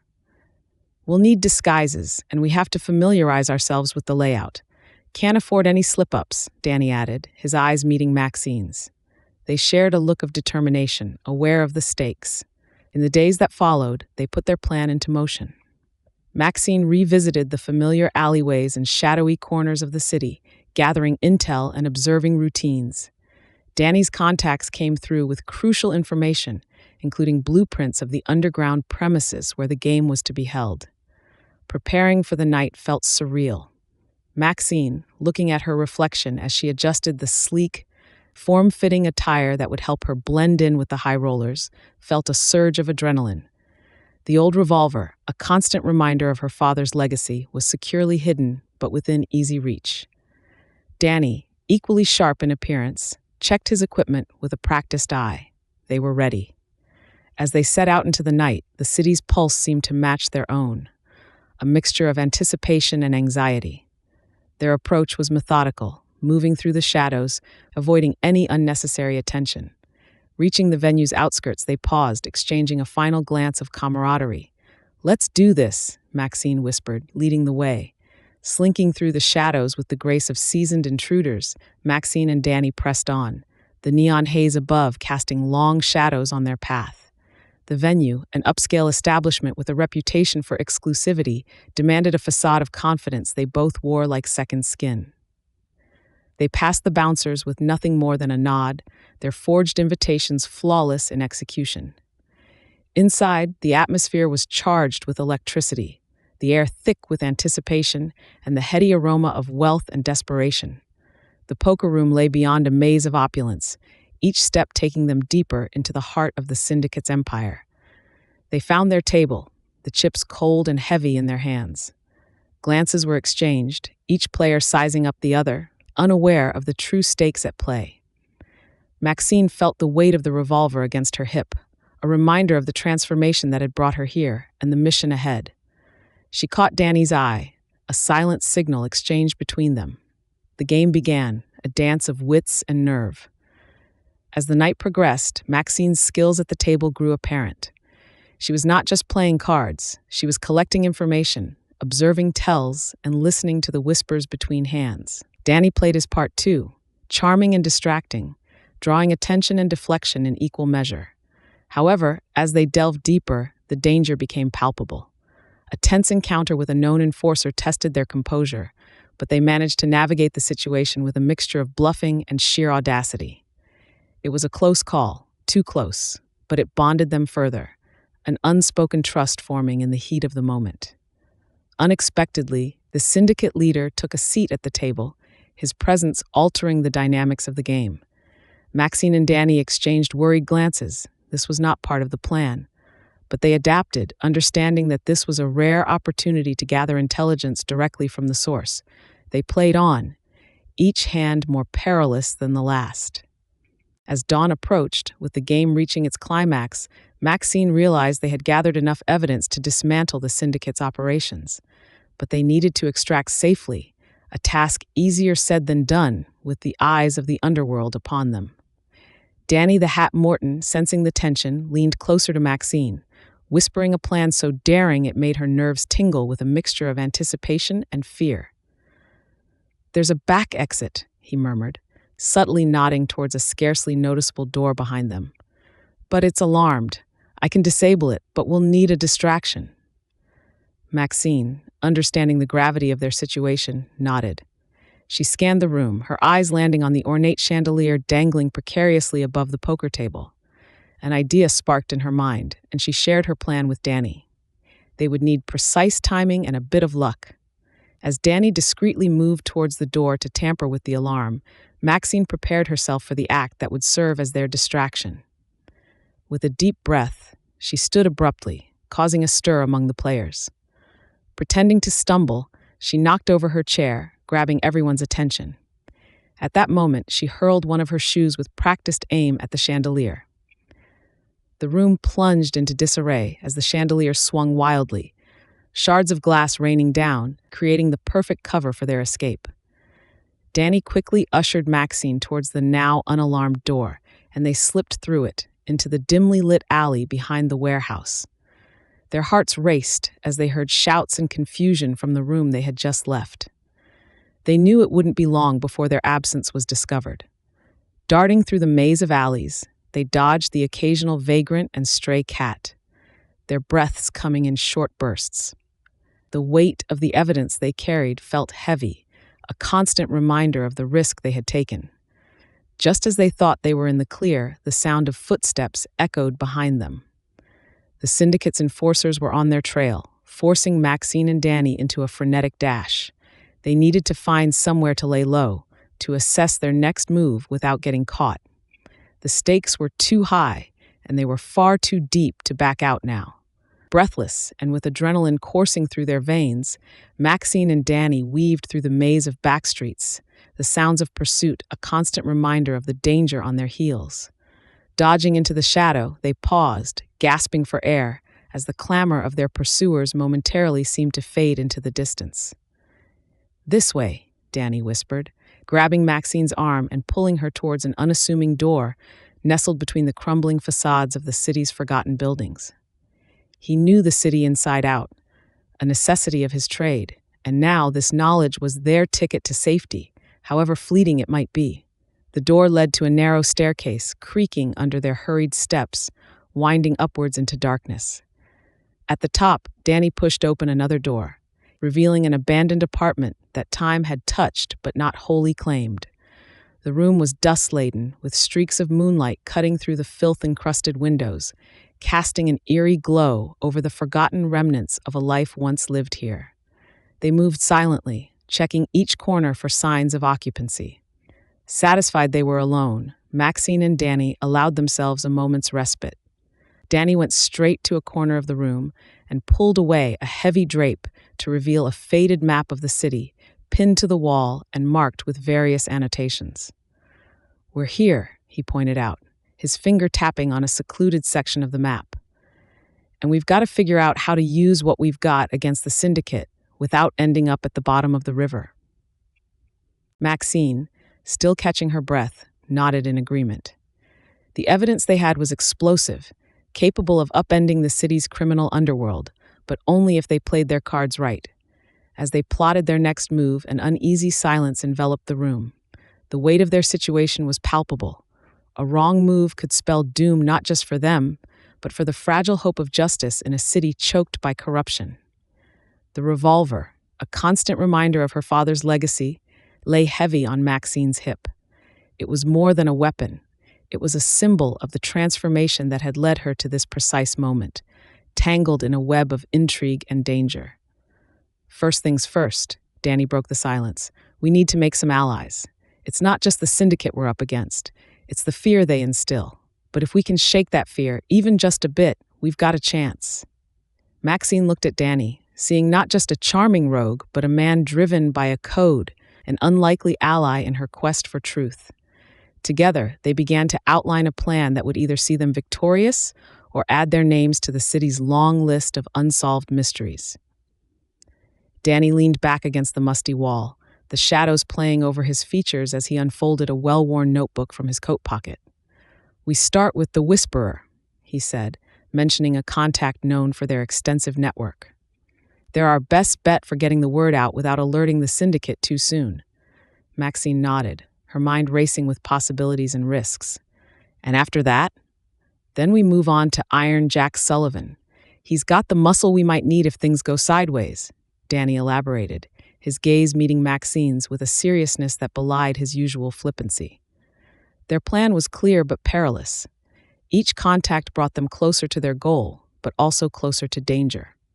As they left the safety of the apartment, the city's night air felt charged with anticipation.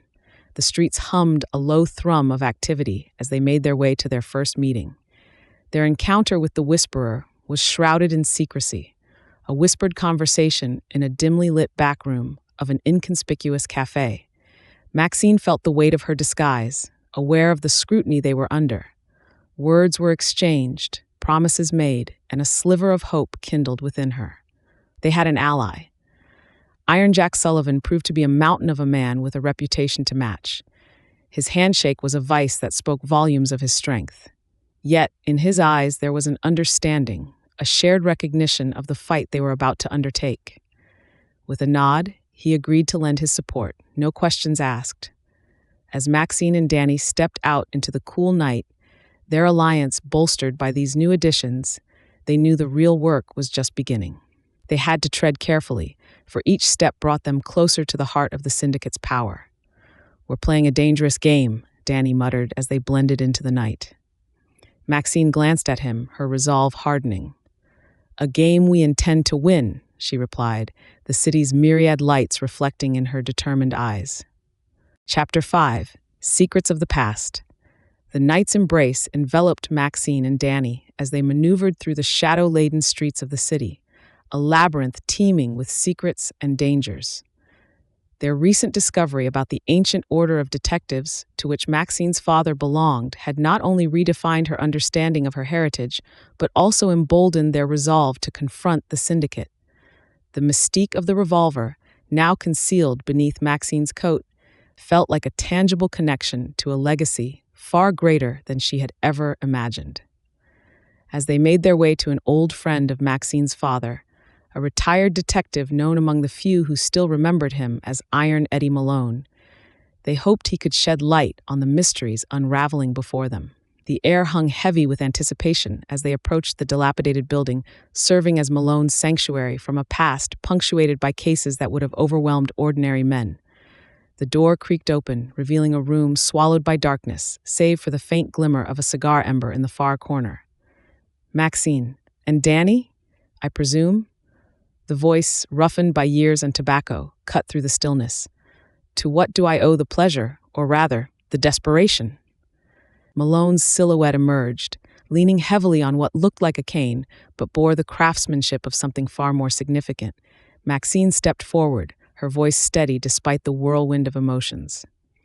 We need information about the Order of the Arcane Detectives, my father's role in it, and this.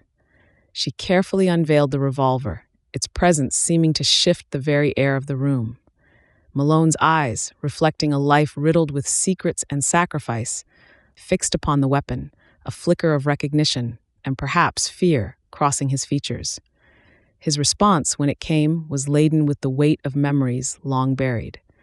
That revolver, it wasn't just your father's tool of the trade. It was a key to doors better left unopened. But seeing as how the syndicate has forced your hand, there's much you need to know. Malone's tale wove through the decades, recounting the Order's inception, their role as guardians of balance within the shadows of society, and the artifacts they wielded, each imbued with powers beyond comprehension, safeguarded against those who would misuse them. It became clear that the syndicate's rise had not been a mere product of criminal enterprise, but a calculated move against the Order, aimed at dismantling the guardianship that had kept their ambitions at bay. Maxine's father, it appeared, had been a key figure in the syndicate's relentless pursuit, his demise no mere casualty, but a strategic elimination. As Malone's story drew to a close, a silence hung between them, a mix of reverence for the past and the dawning realization of the path that lay ahead. They now understood the gravity of their inheritance and the pivotal role they played in an age-old battle veiled from the eyes of ordinary citizens. "Your father was one of the greatest detectives the Order had ever seen," Malone finally said, breaking the silence. "And with that revolver, Maxine, you've more than just a weapon. You've inherited a duty." His gaze then shifted towards Danny. "Both of you have."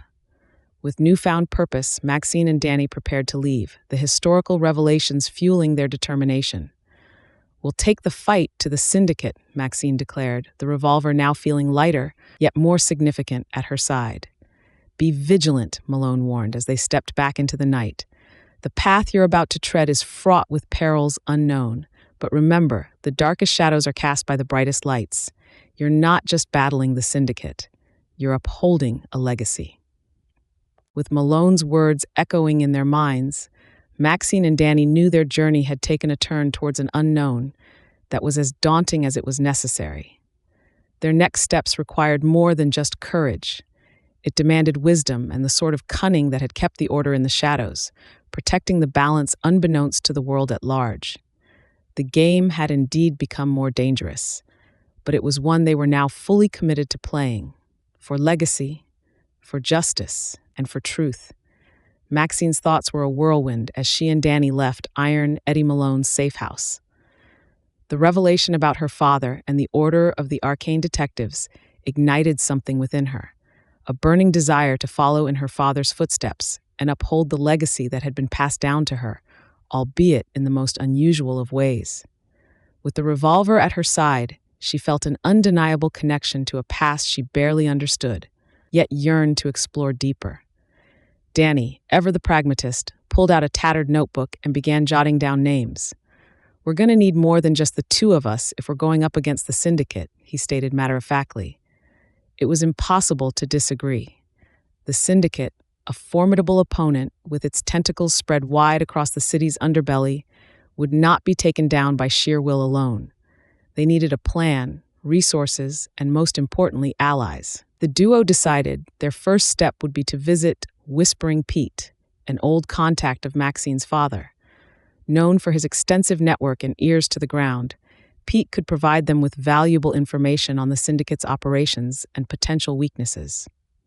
But approaching Pete was not without its risks. Once a member of the Arcane Detectives himself, Pete had since vanished into the shadows, with rumors swirling about his current allegiances. As the day turned into evening, Maxine and Danny found themselves navigating the labyrinthine alleys of the East End, where Whispering Pete was last known to operate. The air was thick with tension and the unseen dangers of the city's darker corners. Eventually, they arrived at an unassuming door, marked only by a simple sign that read, "Inquire within." Without a word, Maxine knocked. The door creaked open to reveal a dimly lit room, cluttered with ancient artifacts and volumes of forgotten lore.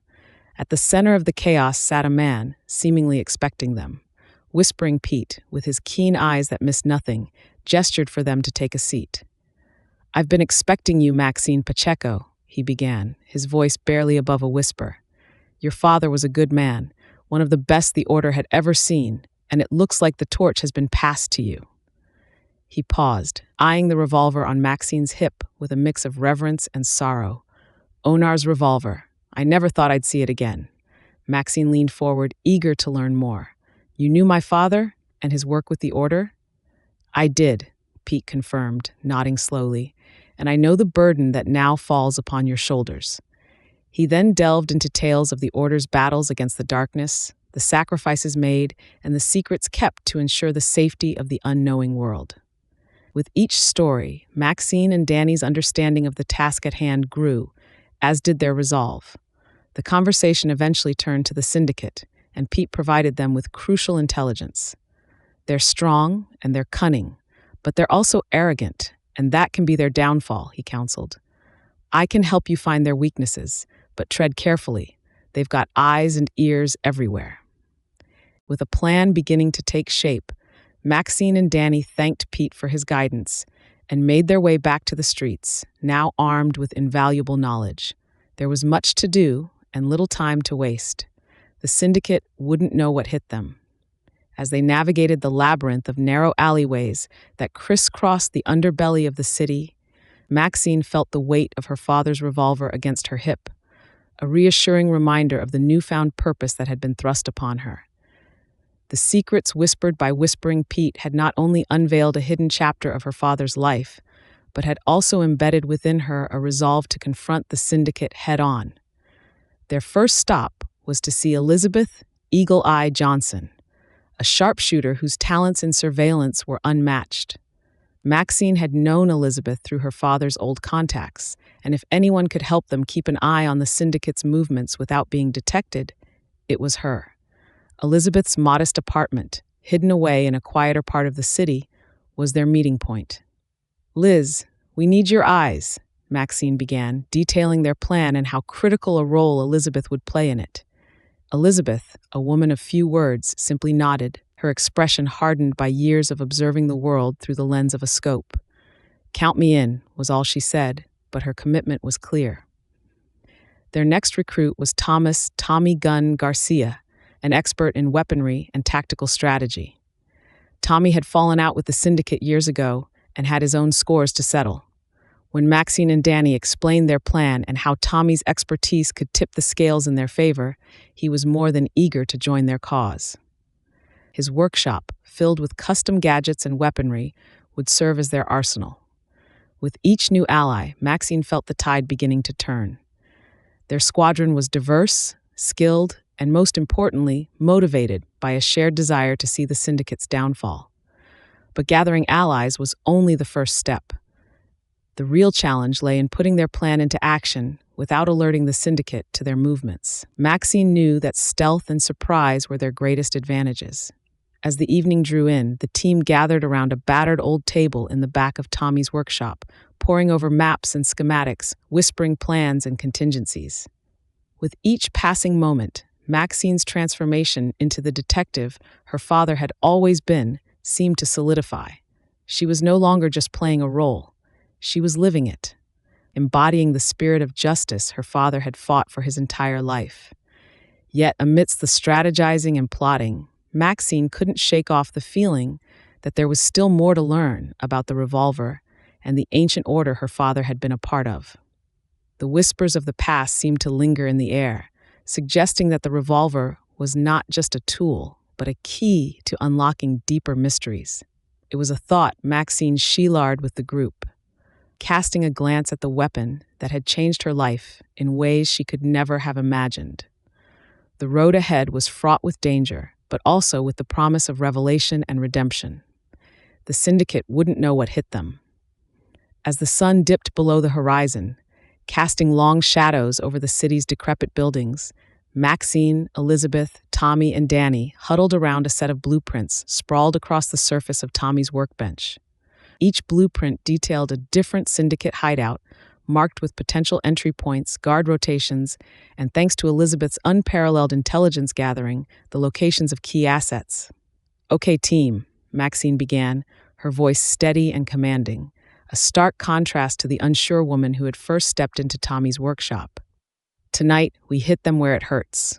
Elizabeth, you and Tommy are on recon. Snag as much intel as you can and then get out. Danny, you're with me. We're going after one of their weapons caches. Tommy adjusted his glasses, nodding towards the blueprints. Remember, stealth is key. We don't want to trigger an all-out war until we have more information about their operations and weaknesses. Elizabeth, who had been quietly observing the maps, added, "And let's not forget about the civilians. The syndicate doesn't care who gets in their way, but we do." As the team split up, Maxine felt a mix of nervousness and excitement. The revolver, securely holstered at her side, seemed to thrum with energy. Tonight was not only about striking a blow against the syndicate, but also about following the breadcrumbs of her father's mysterious past. The operation went smoother than Maxine had dared hope. Using the cover of darkness, she and Danny infiltrated the weapons cache without drawing attention. Meanwhile, Elizabeth and Tommy collected invaluable data from a syndicate communications hub, returning just before dawn with hard drives full of encrypted messages. It was while examining the retrieved data that Maxine stumbled upon something unexpected, a symbol, one that matched the insignia engraved on her father's revolver. The discovery sent a jolt through her, and a torrent of questions followed. What was the connection between her father, the revolver, and the syndicate? "This symbol," Maxine said, tracing her finger over the insignia on the revolver, then showing the team the matching symbol from the hard drive. "It's more than a coincidence. My father was part of something much bigger. This group he was with, this ancient order of detectives, they were at war with the syndicate, weren't they?" Tommy leaned over her shoulder, squinting at the symbols. "It appears so, and if your father was a member, then he must have left behind more clues that can help us take down the syndicate for good." Danny clenched his fists, his resolve hardening. Then it settled.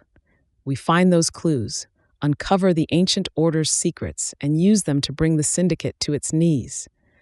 Elizabeth, ever the strategist, suggested, "We should start by digging into historical records, see if we can trace this order's activities through the ages. There's bound to be more relics, more weapons with powers like your revolver, Maxine." Maxine nodded, the weight of her inheritance now fully realized. The path ahead was clearer, but no less perilous. Together, they would unravel the mysteries of the past and wield them as weapons in their fight for justice.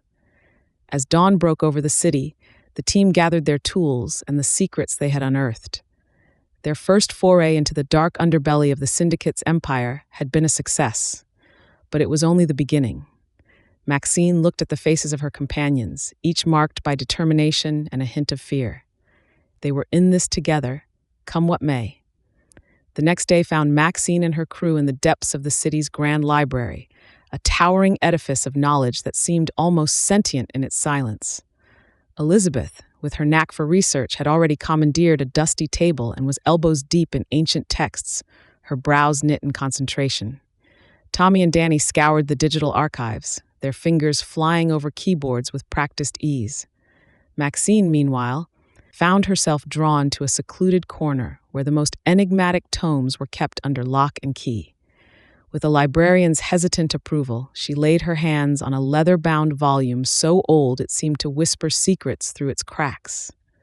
Within its yellowed pages, Maxine discovered the lore of her father's order, the Custodians of Balance, a clandestine group of detectives tasked with maintaining the equilibrium between the natural and supernatural.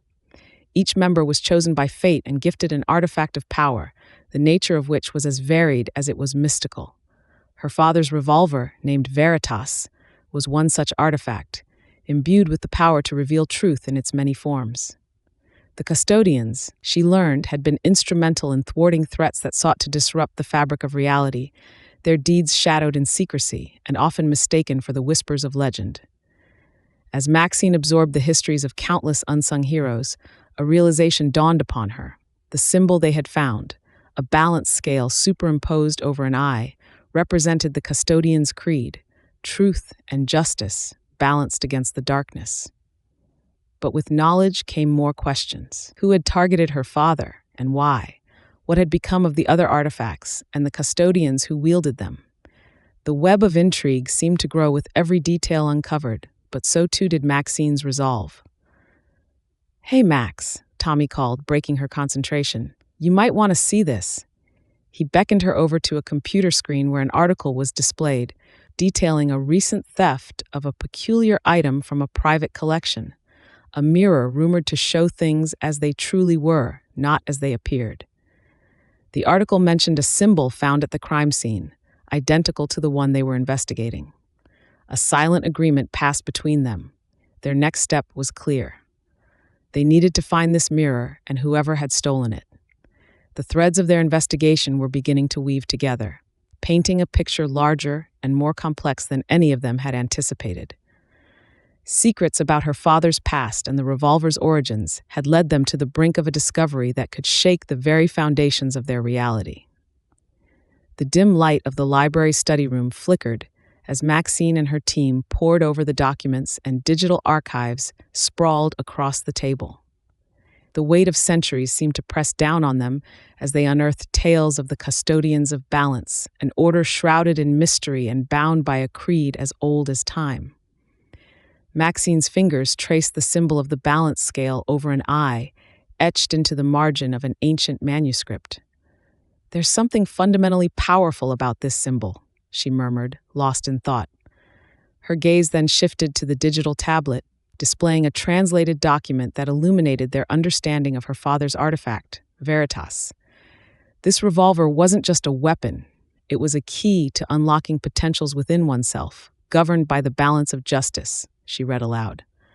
The team's discussion took a sharp turn when they stumbled upon an article detailing the theft of a mystical mirror, believed to hail from the same era as the custodians. The mirror, like Veritas, was rumored to possess extraordinary abilities, including the power to reveal the truth hidden deep within one's soul.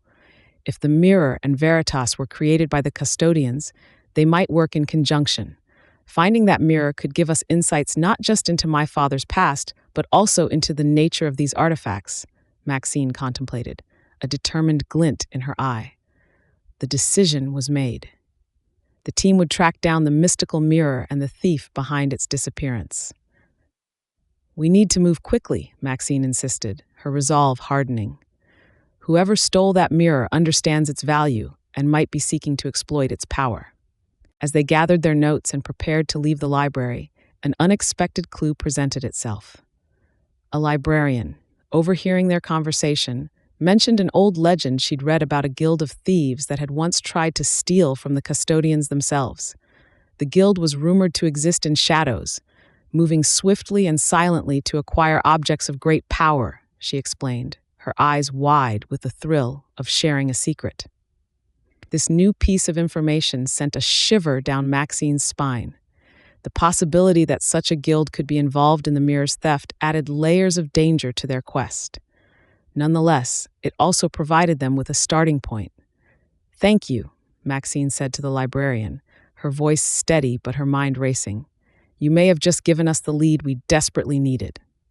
With their investigation taking a new, more dangerous direction, Maxine felt the weight of responsibility pressing down on her. As they stepped out into the chilly evening air, leaving the library's trove of knowledge behind, she couldn't help but feel that they were about to step into a world where the lines between history and myth blurred. The night ahead was uncertain, but Maxine Pacheco was certain of one thing.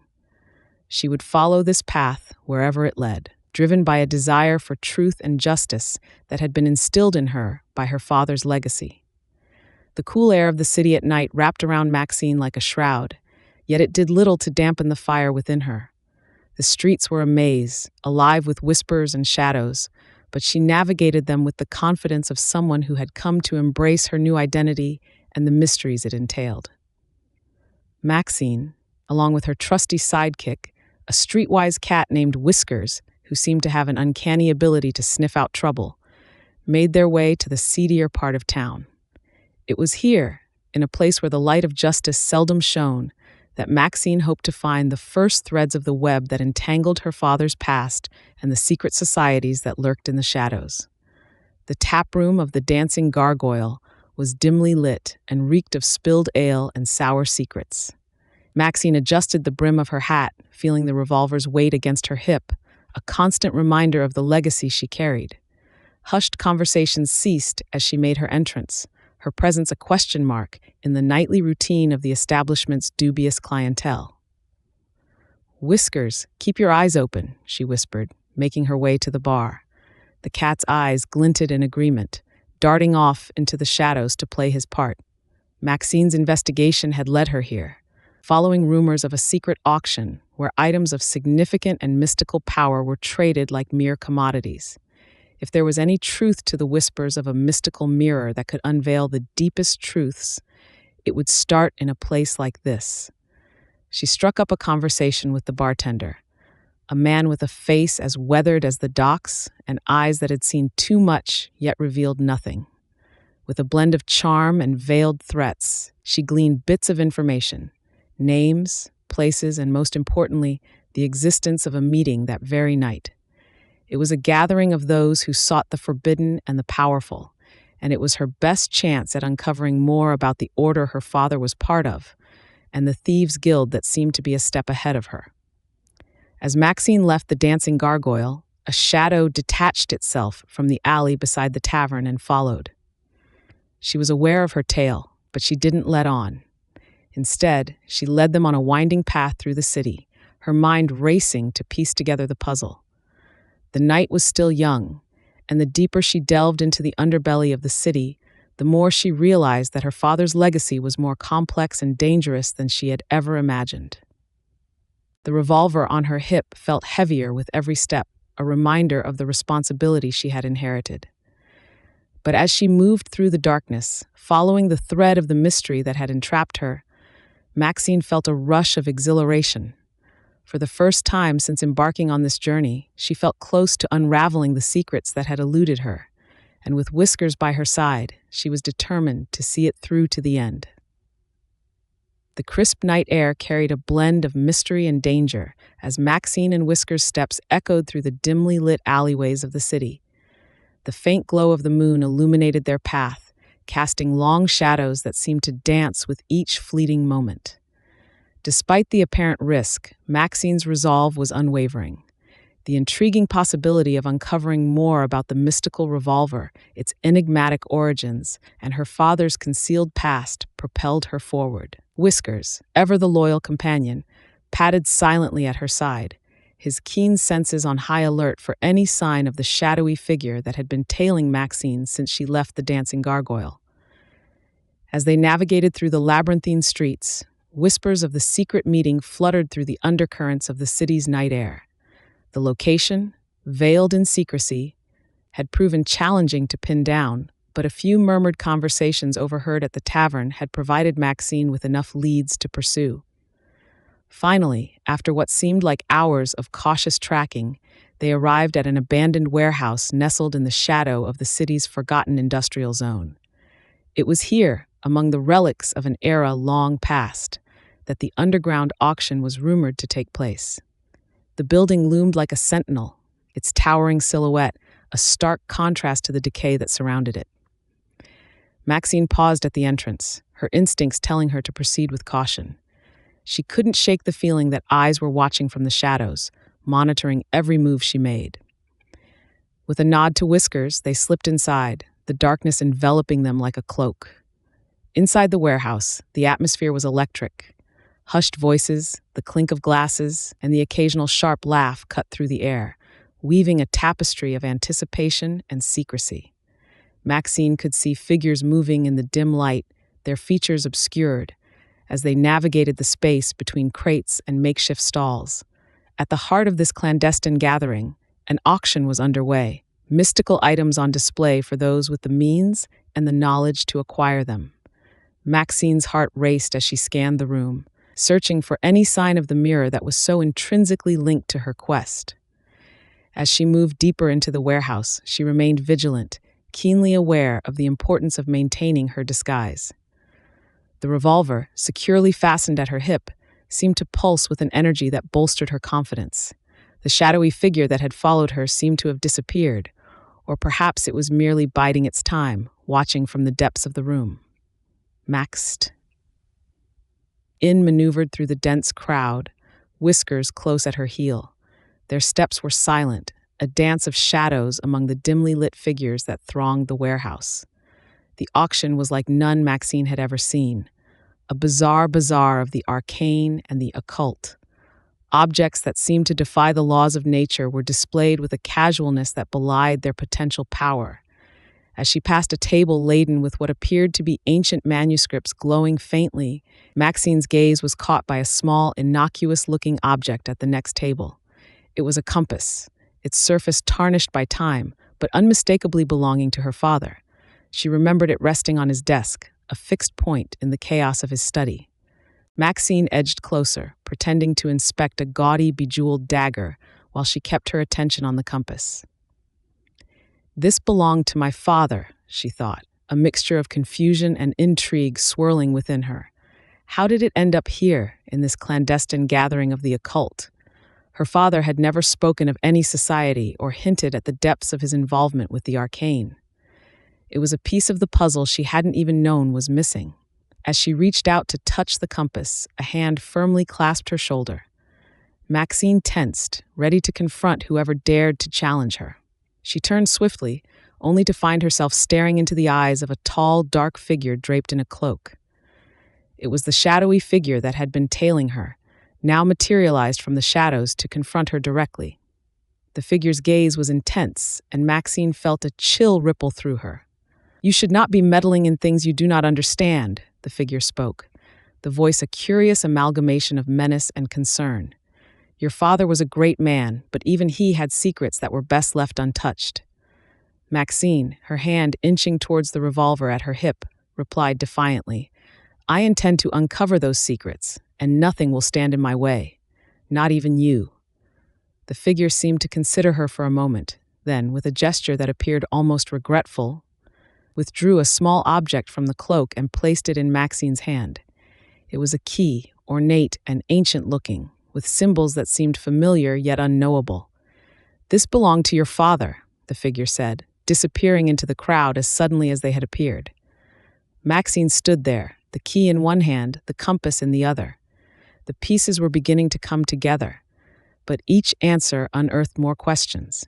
She knew this investigation was leading her down a path from which there might be no return. Yet, the truth about her father, the revolver, and now this secretive society was too compelling to ignore. With Whiskers at her side, Maxine felt a resolve steal within her. She would uncover her father's legacy, no matter the cost. With every step taken within the shadows of her father's enigmatic past, Maxine felt the weight of her newfound identity bearing down on her. The ancient key was not just a piece of metal. It was a symbol of a legacy shrouded in mystery and danger, one that she had unwittingly become a part of.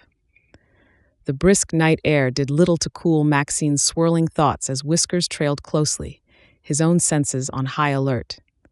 As they walked back to her office, Maxine's mind raced with questions. How many others were out there, bearing items like her father's revolver, each with its own unique story and power? What duty had her father served within this shadowy order of detectives?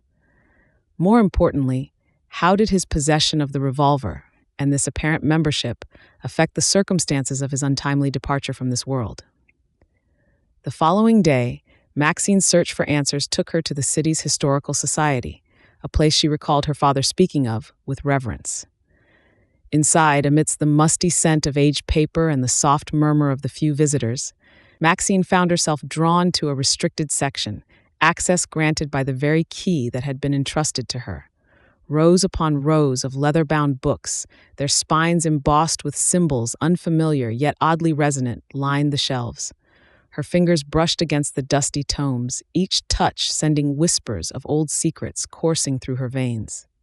Finally, her gaze settled on a volume bearing a symbol matching the one on her father's old compass. As she opened the book, the pages seemed to hum with an energy, telling tales of the Order's inception, its members, their artifacts, and their vow to protect the balance between the ordinary and the mystical. It spoke of conflicts shadowed in the annals of history, battles fought in silence to keep the world unaware and safe.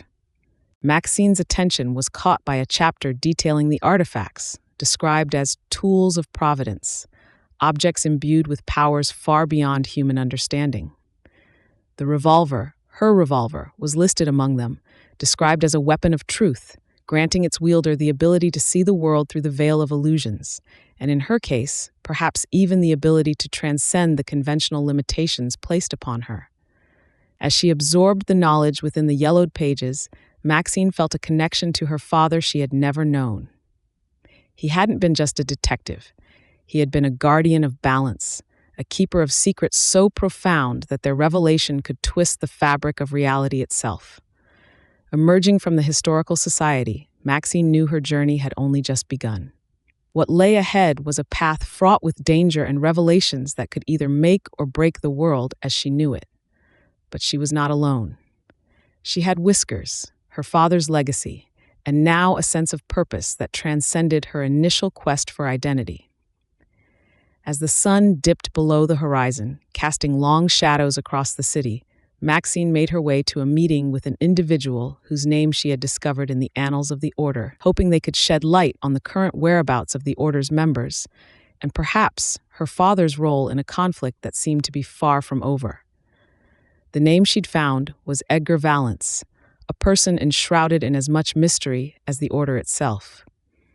The records hinted at his deep involvement with the Order, possibly holding a leadership position at one time.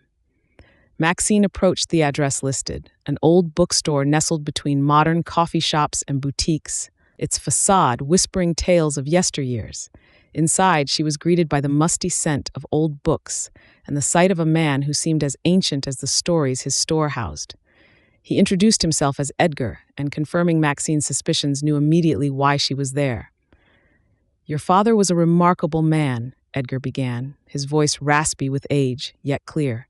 He belonged to the Sanctus Custodes, a sacred order of detectives tasked with maintaining the balance between the natural and the supernatural.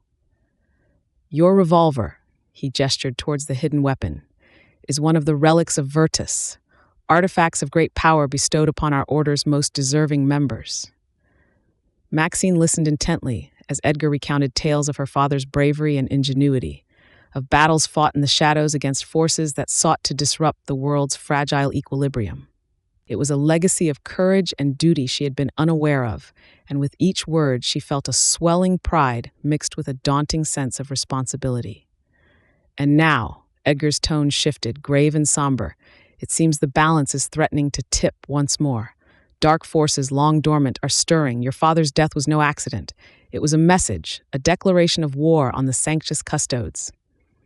And with this," he motioned towards the revolver, "you've inherited more than just a weapon. You've inherited a cause."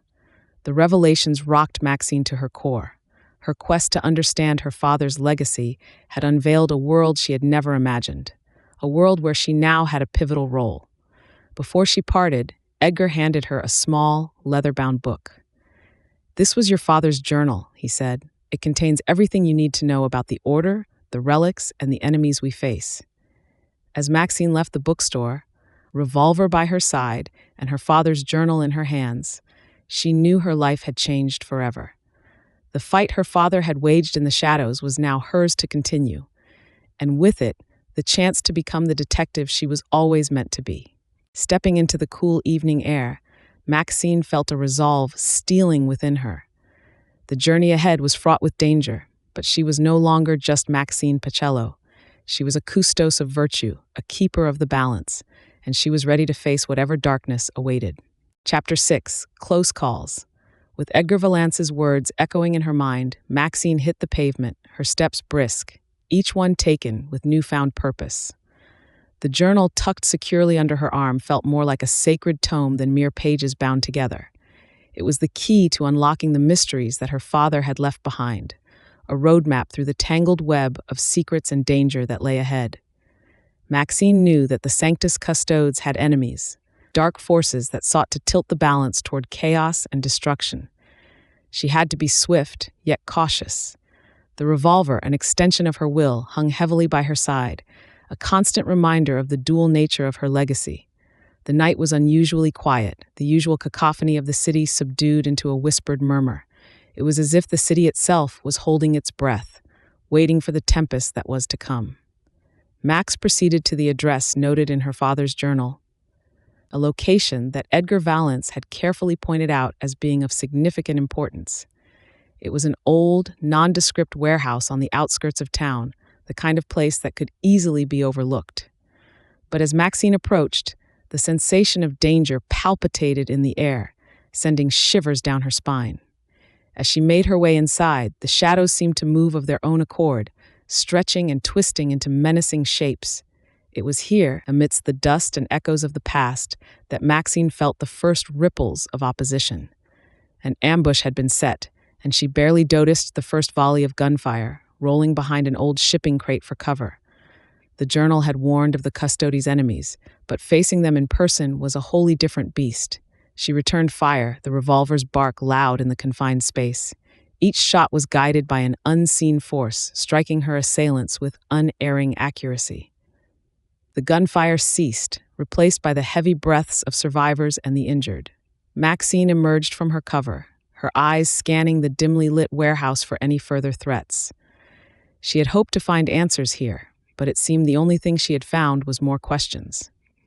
The smell of gunpowder lingered heavy in the air, a testament to the deadly encounter. Yet, this was only the beginning.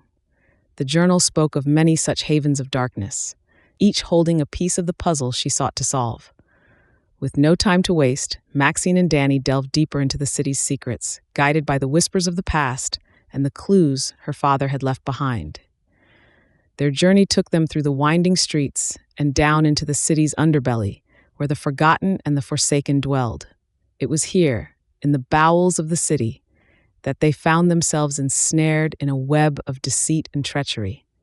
A chase ensued, a frantic dash through the underground tunnels, their pursuers relentless and unseen. The tunnels were a maze, a relic of a bygone era, twisting and turning in a seemingly endless labyrinth. Maxine and Danny relied on each other, their bond strengthening with every step, every narrow escape. It was a test of their resolve, their will to fight back against the shadows that sought to engulf them. As they navigated the dark passages, they came upon an ancient chamber, hidden away from the prying eyes of the modern world. In that moment of discovery, the weight of their quest settled upon their shoulders. Here, in the heart of darkness, they found a glimmer of hope, a sign that their journey was not in vain. The chamber held secrets, long forgotten by time, but essential to their cause. As they emerged from the underground, bruised but unbowed, Maxine and Danny knew that their partnership had been galvanized in the fire of adversity. They were more than just allies, they were comrades in arms, ready to stand against the encroaching darkness together. In the dim afterglow of their underground adventure, Maxine Pacheco, with her newfound identity as resilient as her resolve, and Danny, her loyal partner with a hint of mischief in his eyes, couldn't help but feel a shift in the air. The dangerous escapades they'd encountered had not only brought them closer, but had also imbued them with a sense of urgency. Their adversaries, lurking in the shadows, were no longer faceless entities in the vast criminal underbelly of the city, but tangible threats that needed to be neutralized. Their next step was clear: decipher the clues laid out in Maxine's father's journal, a mystery that seemed to intertwine with the very fabric of their city's history and possibly its future. The journal, a leather-bound tome with edges worn by time and secrets, hinted at relics hidden across the city, relics that, when combined, could tilt the balance of power back in their favor.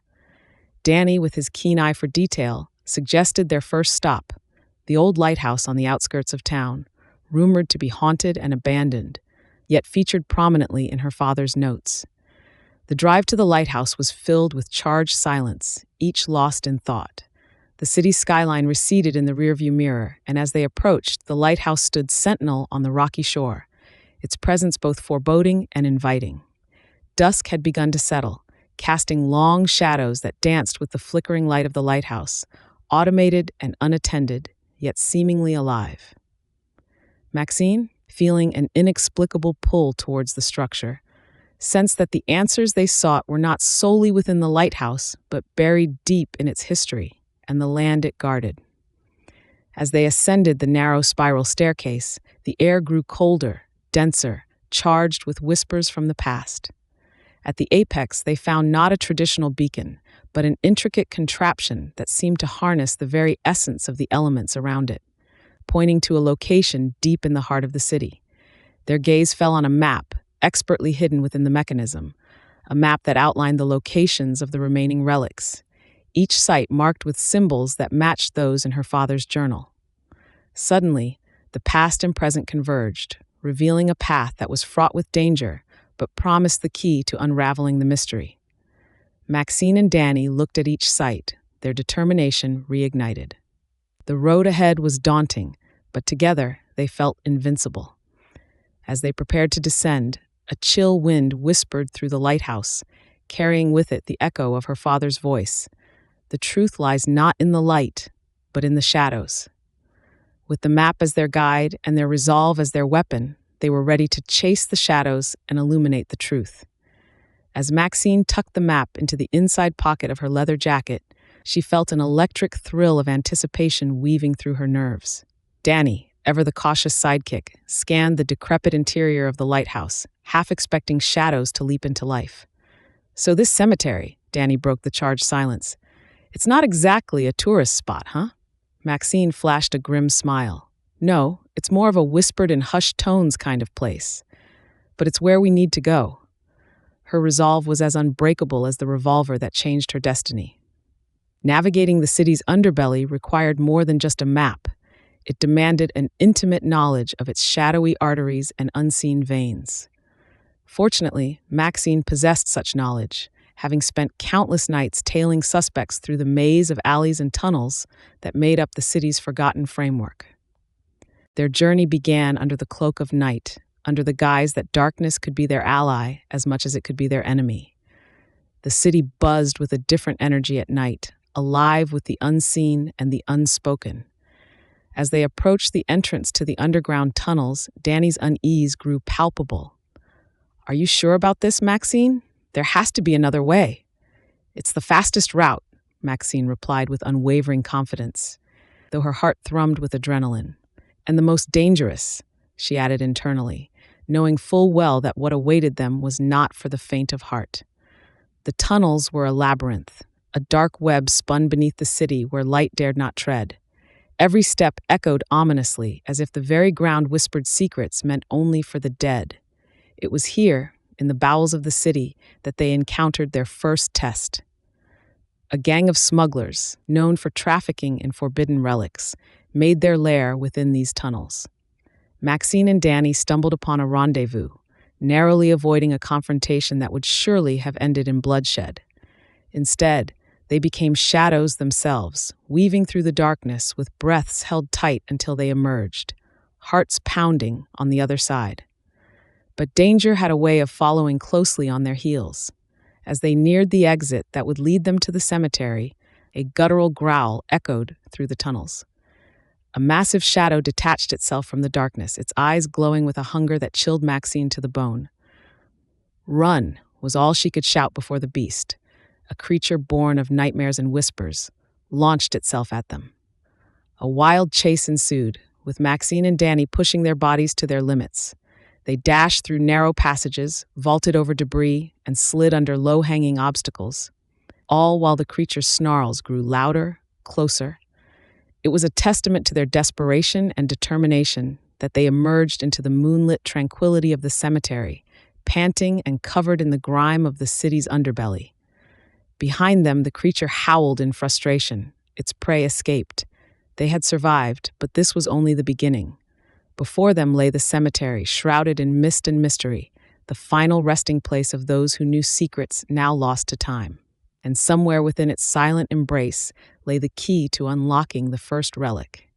Maxine and Danny shared a look of mutual understanding and weary resolve. They had faced the darkness together and emerged stronger. Now they stood on the threshold of discovery, ready to confront whatever lay hidden in the heart of the cemetery. The cemetery sprawled before them, its tombstones etched with the names of those long forgotten. The moon cast an eerie glow, creating long shadows that danced among the graves. Maxine pulled the old revolver from her hip, feeling its familiar weight. As a detective, she had always relied on her instincts and intelligence, but now, transformed and in the depths of the city's hidden secrets, the revolver felt more like a talisman than a tool. Danny, ever the skeptic, eyed the revolver warily. "Do you really think that thing is going to help us find the relic?" he asked, doubt threading through his voice. Maxine couldn't help but smile, the corner of her lips turning upward in a slight smirk. "It's gotten us this far, hasn't it?"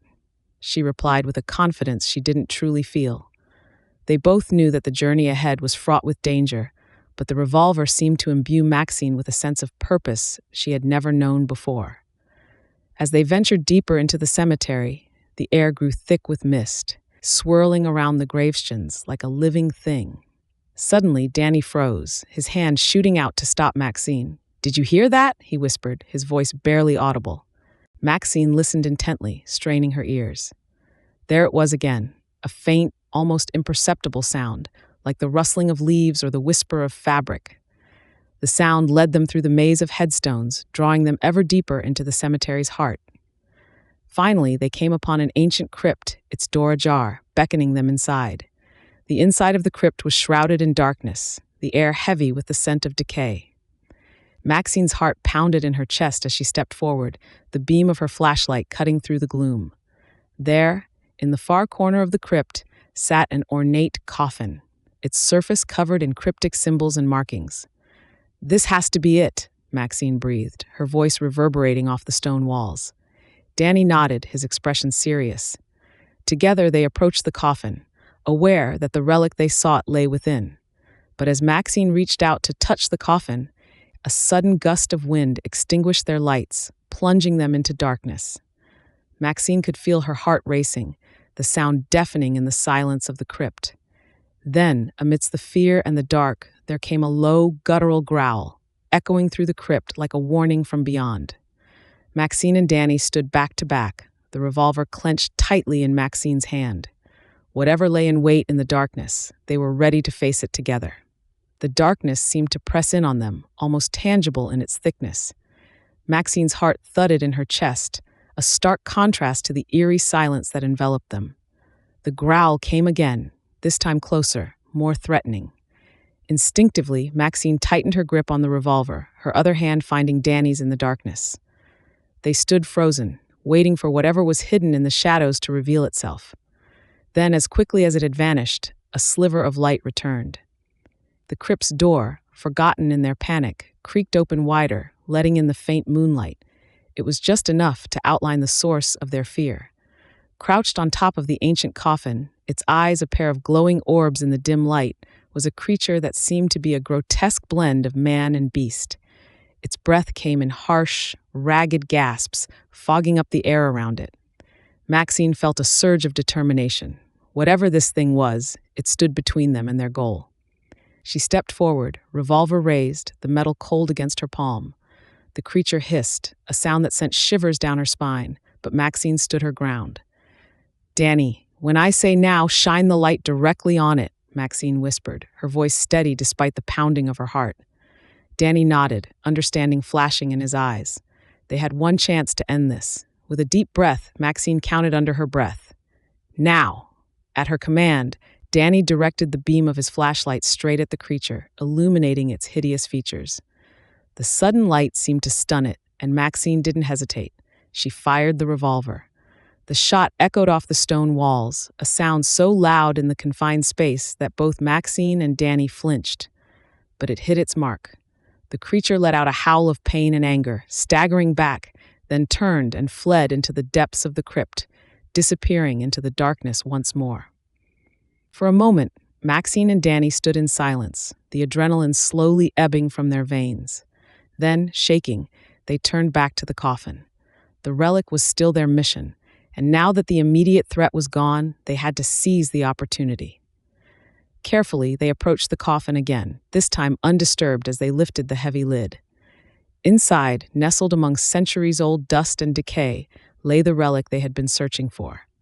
It was a simple piece, unassuming in its appearance, but radiating a power that both of them could feel pulsing through the air. Maxine reached out, her hand trembling slightly as she touched the cool surface of the artifact. As she wrapped her fingers around it, a sense of peace settled over her. They had done it.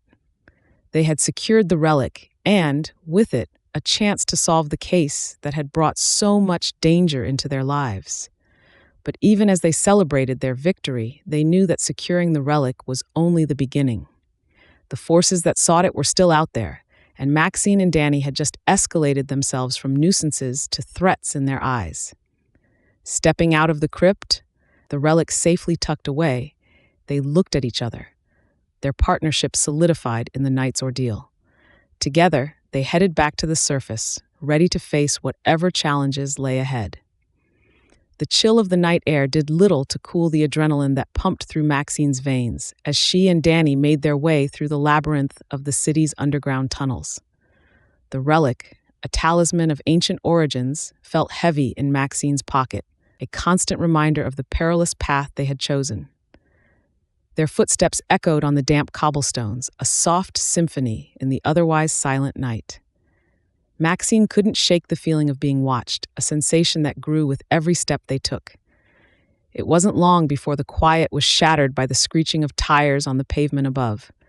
Maxine grabbed Danny's arm, pulling him into the shadow of an archway just as a hail of bullets ricocheted off the stone where they had stood moments before.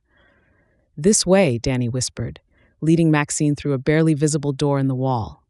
They navigated the narrow passageways with a haste born of desperation, the sounds of their pursuers never far behind. The chase was relentless, their assailants seemingly aware of every turn and twist that Maxine and Danny took.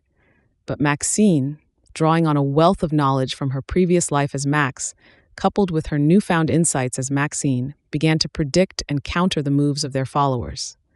They emerged into the open air, lungs burning, just as the first light of dawn painted the sky in hues of pink and orange.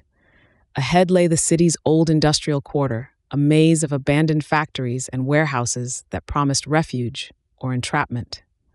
Maxine and Danny pressed on, their partnership a blend of trust, skill, and mutual respect, proving to be their greatest asset. Danny, with his street smarts and unwavering loyalty, complemented Maxine's analytical mind and strategic thinking in ways that continuously surprised them both. As the sun climbed higher, casting long shadows across their path, they found a momentary haven within the skeletal remains of a once bustling textile mill. The silence that enveloped them was a stark contrast to the chaos of the night. "We can't keep running," Maxine said, her voice steady despite the exhaustion that clung to her words. "It's time we turn the tables on our pursuers."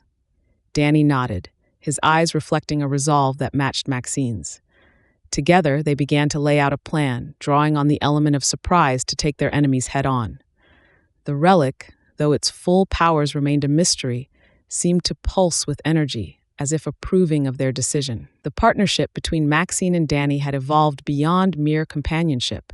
It was now a bond forged in the fires of adversity, unbreakable and poised to face the unknown. With the weight of their decision settling in, Maxine and Danny spent the remainder of the night constructing a labyrinthine plan, using the dilapidated mill as their battleground. The maze of old machines and looming stacks of fabric would serve as obstacles for their pursuers, turning the hunters into the hunted. As dawn broke, they took positions. Danny, ever the pragmatist, had rigged a series of makeshift traps using whatever the mill had to offer: spools of thread to trip the unwary, weighted bags to drop from the ceiling, and a particularly ingenious contraption involving a series of pulleys and a vat of industrial dye. Maxine, feeling the familiar weight of the revolver at her hip, focused on the more direct confrontation. The gun had become more than a mere weapon. It was a symbol of her transformation and a constant reminder of the enigmatic bond with her late father. With each passing moment, the anticipation built, the silence of the mill punctuated by the distant sounds of the city awakening. Their wait wasn't long. The first of the pursuers, emboldened by numbers, entered the mill in a disorganized throng. Confident and loud, they carelessly announced their presence, falling prey to Danny's traps with almost comedic effect. One by one, they were marked by the slapstick yet effective traps, causing confusion and slowing their advance. But the true challenge came with the arrival of their leader, a shadowy figure who had remained elusive up to this point. Unlike his underlings, he moved with caution, clearly aware of the potential dangers that lay in wait. Maxine felt a thrill of anticipation. This was the confrontation she had been preparing for. The battle that ensued was a cacophony of shouts, gunshots, and the occasional surprising sound of laughter, the latter coming from Danny, who found joy in the midst of chaos. Maxine, for her part, displayed a cool-headedness that she hadn't known she possessed. Each move was calculated, each shot precise. In the end, as the dust settled and the last of their pursuers lay either incapacitated or retreating, Maxine and Danny shared a look of weary triumph. The immediate threat was quelled, but they both knew that this victory was but a single battle in an ongoing war. As they exited the mill, stepping into the light of the new day, Maxine couldn't help but feel that an important chapter of her life had just concluded. The revolver, once a mysterious and somewhat frightening inheritance, now felt like a part of her, a tool that had allowed her to tap into a strength she hadn't known she possessed. And Danny, once a stranger, was now a partner in truth, his loyalty and ingenuity proving invaluable to their cause. But there was no time for rest. The city awaited, full of secrets yet to be uncovered and threats that lurked in the shadows. Together, they walked into the sunrise, ready for whatever came next. Chapter 7. The Vault. Undefined. With the old revolver snugly holstered under her blazer, Maxine, alongside Danny, followed the arcane symbols hidden within the oldest manuscripts of the Grand Library. The trail led them deeper into parts of the library that seemed forgotten by time, where dust layered everything like a cloak and the musty air told tales of centuries past. Edith, the librarian, watched them intently, her eyes twinkling with a mix of curiosity and an unspoken warning. The symbols, intricate and ancient, formed a map that only those with knowledge beyond the ordinary could decipher. Maxine found herself grateful for Danny's unexpected proficiency in ancient languages, a skill he attributed to a misspent youth obsessed with archaeology and old movie serials. Together, they navigated the labyrinthine library until they stood before a wall that seemed like any other, save for the faint outlines of a door etched into the stone. "This is it," Danny whispered, his voice echoing slightly in the silence. "The Founder's Vault." Maxine could feel the weight of history pressing down on them, the air charged with expectancy. She gripped the revolver, feeling an inexplicable warmth emanating from it. Taking a deep breath, she pushed against the stone door. It gave way with surprising ease, swinging inward to reveal a chamber that had remained hidden for centuries. The vault was vast, larger than they had imagined, lined with shelves that held artifacts, tomes, and relics of unimaginable value. In the center of the room sat a pedestal, and atop it, the heirloom they sought, an ornate key, its surface shimmering with an ethereal light. As Maxine stepped forward, the floor beneath them shifted. The vault, it seemed, was protected by more than just secrecy. Mechanisms long dormant sprang to life, setting off a series of traps that would have deterred any ordinary thief. But Maxine and Danny were far from ordinary. With agility born of necessity, they dodged swinging blades, leapt over pits that opened beneath their feet, and navigated through a maze of laser grids that threatened to cut them to ribbons. Finally, they reached the pedestal. Maxine extended her hand towards the heirloom, the light from the key casting strange shadows on the walls. Just as her fingers brushed against the metal, a voice echoed through the vault, rich and commanding. "Enough!" The figure that emerged from the shadows was both imposing and regal, a woman whose presence demanded attention. "You have proven yourselves worthy by reaching this far, but the heirloom is not for the taking, it is for the deserving." She introduced herself as Cassandra, the last of the custodians, keeper of the city's secrets and guardian of the vault. Cassandra explained that the heirloom was indeed the key to a power that extended beyond the physical realm. It was the core of the city's foundation, a source of ancient magic that had protected the land for generations. But its power had waned, vulnerable to those with dark intentions. Maxine and Danny listened in awe, realizing the magnitude of their discovery. Cassandra scrutinized Maxine, her gaze piercing. "The revolver you carry," she said, her eyes narrowing, "is part of this legacy. It chose you for a reason, as you possess the essence of a true guardian. But with great power comes great responsibility. The heritage of the custodian must be passed on, and you, Maxine Pacheco, have been deemed worthy to carry this mantle." The revelation was staggering. Maxine felt the weight of centuries settle upon her shoulders. the revolver suddenly heavy at her side. She looked at Danny, who nodded in silent support. "What must I do?" Maxine asked, her voice steady, resolved to fulfill her destiny. Cassandra smiled, the weight of her duty evident in her eyes. "Protect the city, guard its secrets, and use the power of the heirloom to maintain the balance between the light and the dark. Your journey has only just begun." Maxine stood there, absorbing the gravity of her newfound role. The echoing chambers of the Founder's Vault, with its walls lined with arcane symbols and the air thick with ancient dust, suddenly felt less like a tomb and more like a consecrated ground. Beside her, Danny shifted uncomfortably, as if the silence that followed Cassandra's proclamation carried with it a foreboding sense of change. "How are we supposed to protect the city?" Danny finally asked, breaking the silence. His tone was a mix of skepticism and awe, an acknowledgement of the perilous journey that lay ahead. "With vigilance, wisdom, and the powers granted to us," Cassandra responded, her eyes now turned towards the vault's exit, as if peering into the unseen threats lurking in the shadows of the city. "This vault not only contains the heirloom, but also ancient texts and artifacts that will aid you in understanding your abilities and the lineage of custodians before you." Maxine took a deep breath, her mind racing with questions and the enormity of the responsibility now resting on her shoulders. She approached the pedestal where the heirloom lay, a beautifully intricate locket, pulsating with an ethereal glow. As she clasped it in her hand, a warmth spread through her veins, a silent promise of power and protection. "Your connection with the heirloom is the key," Cassandra continued, moving closer to a bookshelf carved into the stone wall. She retrieved a dusty tome, its cover embossed with the emblem of the city's founding family, and handed it to Maxine. "This will guide you. But remember, the darkness against which you stand guard is ever-changing, cunning, and relentless." Maxine nodded, her determination solidifying. She knew the road ahead would be fraught with shadows and trials, but the fate of the city and its hidden world now depended on her. "And what of the revolver?" she inquired, glancing at the weapon that had sparked her transformation. "It is your conduit," Cassandra explained, "a channel through which the heritage of the custodians flows.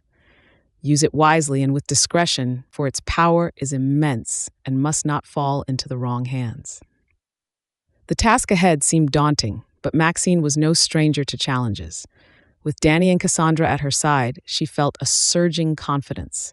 Together, they devised a plan to scour the city's underbelly, to face the emerging darkness head-on, and to uncover those who would seek to exploit the supernatural forces for their own nefarious purposes. The first step in their plan was to return to the surface, to blend back into the fabric of the city, and to watch, listen, and learn. The city, with its sprawling streets and hidden alleys, was a living entity all its own, pulsating with both life and danger. Maxine, now more than a private eye but a guardian of ancient secrets, was ready to walk these streets with a new purpose. As they emerged from the vault, the light of dawn was just beginning to pierce the skyline, casting long shadows and painting the city in hues of orange and pink. It was a new day, and for Maxine, a new beginning. Maxine took a deep breath, soaking in the first light of the day. The city seemed different now, less like the backdrop to her down-and-out detective tales and more like a realm of endless possibilities. With Danny and Cassandra flanking her, she felt an unfamiliar surge of confidence. "So where do we start?" Danny asked, breaking the comfortable silence. "The underbelly of the city isn't exactly one place. It's more like a mindset." Maxine nodded, considering his words. "We start by understanding our enemy. We need information, and I know just the place to get it." She was referring to the Shadow Market, an infamous gathering point for the city's more nefarious characters. It was hidden from ordinary citizens, accessible only to those who knew exactly where to look. The trio made their way through narrow alleys and under dimly lit archways, guided by Maxine's newfound knowledge as the custodian. The path seemed to unfold before her, a testament to her role's mystical aspect. Finally, they arrived at a nondescript door, beneath which a faint light spilled. Inside, the market buzzed with an eerie liveliness. Stalls were laden with objects of dubious origins, from ancient tomes bound in shadows to trinkets that whispered to those who dared listen closely. Maxine's eyes were drawn to a stall set apart from the others, its keeper an old woman shrouded in layers of dark cloth. "You seek answers," the woman stated, more than asked, her voice a raspy whisper. "We seek to protect the city from a threat it doesn't understand," Maxine replied firmly, feeling the weight of the revolver hidden under her coat. The old woman peered closer at Maxine, her gaze penetrating. "The key you possess, it has chosen well, but the path ahead is fraught with peril. Darkness gathers strength, drawing its allies closer. Trust in your power, but remember, the balance must be maintained." Her cryptic warning echoed in Maxine's mind as they left the market, the air heavy with unspoken omens. They had gathered names, places, and veiled references to a gathering storm, a network of shadows maneuvering against the city. It was clear that Maxine, Danny, and Cassandra were now entangled in a conflict that transcended the mundane crimes Maxine had once chased. "We need to be strategic," Maxine said as they made their way back to the daylight. "This isn't just about solving a case. It's about safeguarding the city from a force it's wholly unaware of. We'll need allies, resources, and we need to know exactly what we're dealing with." Danny nodded, his usually playful demeanor replaced by a solemn resolve. Cassandra, ever the silent observer, seemed to draw closer, a silent vow of protection emanating from her. As they stepped out into the morning light, a fleeting sense of unity passed between them, a bond forged in the shadows of the hidden vault and now strengthened in the light of their purpose. Maxine knew the road ahead would test her in ways she couldn't yet imagine, but she also knew she wouldn't have to face it alone. The city might be unaware of the darkness encroaching on its borders, but they were its first line of defense. It was a role Maxine had never envisioned for herself, yet here she was, walking the path of the custodian, revolver at her side and destiny in her hands. But knowing she couldn't stand alone against the shadows, Maxine knew she needed allies, ones who believed not just in the tangible, but in the power beyond the veil. The first she thought of was Lynn, an old friend from her policing days, someone who had always danced on the edge of the esoteric with a believing heart and a sharp mind. Reaching out to Lynn wasn't just a call for help. It was an invocation of trust stretched across years of silence. The reunion was less about reminiscing and more about forging a new path forward. Lynn, now an owner of a small bookstore that specialized in the occult, had access to resources and knowledge that Maxine needed. Together, they pored over ancient texts and modern interpretations of supernatural guardianships and mystical artifacts. It was Lynn who suggested they needed more than just knowledge and belief. They needed power. Their search for allies led them to Theo, a young prodigy with a penchant for mechanical engineering and a belief in magic that rivaled Lynn's. Theo had been working on devices that could detect supernatural presences, blending technology with ancient runes in ways that left even Maxine impressed. With Lynn's knowledge, Theo's innovation, and Maxine's newfound abilities, they formed a triad of determination against the encroaching darkness. Maxine's role as the custodian was becoming clearer with each passing day, her resolve strengthening. However, the deeper they delved into the mysteries surrounding the heirloom and its connection to the supernatural power, the more they realized the breadth of the threat they faced.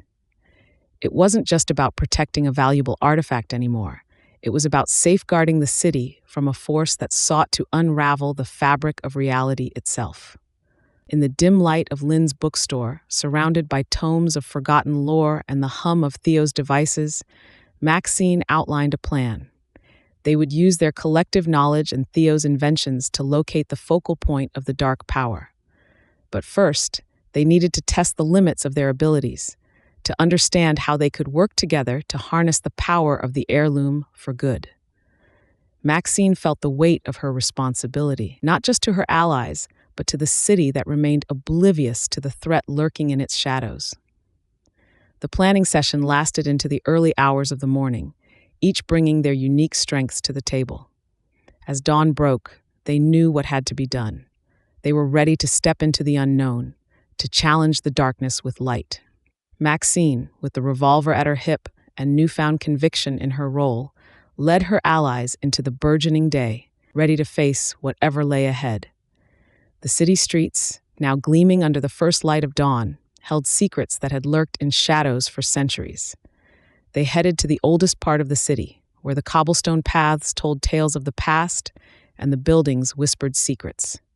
The vault, hidden within the mansion of the city's founding family, was rumored to be beneath the Grand Library, a place where history and mystery blended seamlessly. Lynn, with her extensive knowledge of the city's lore, guided them through the labyrinthine corridors with confidence. Theo, his inventions packed into every conceivable pocket, checked and rechecked his gadgets, ensuring they were ready for whatever lay ahead.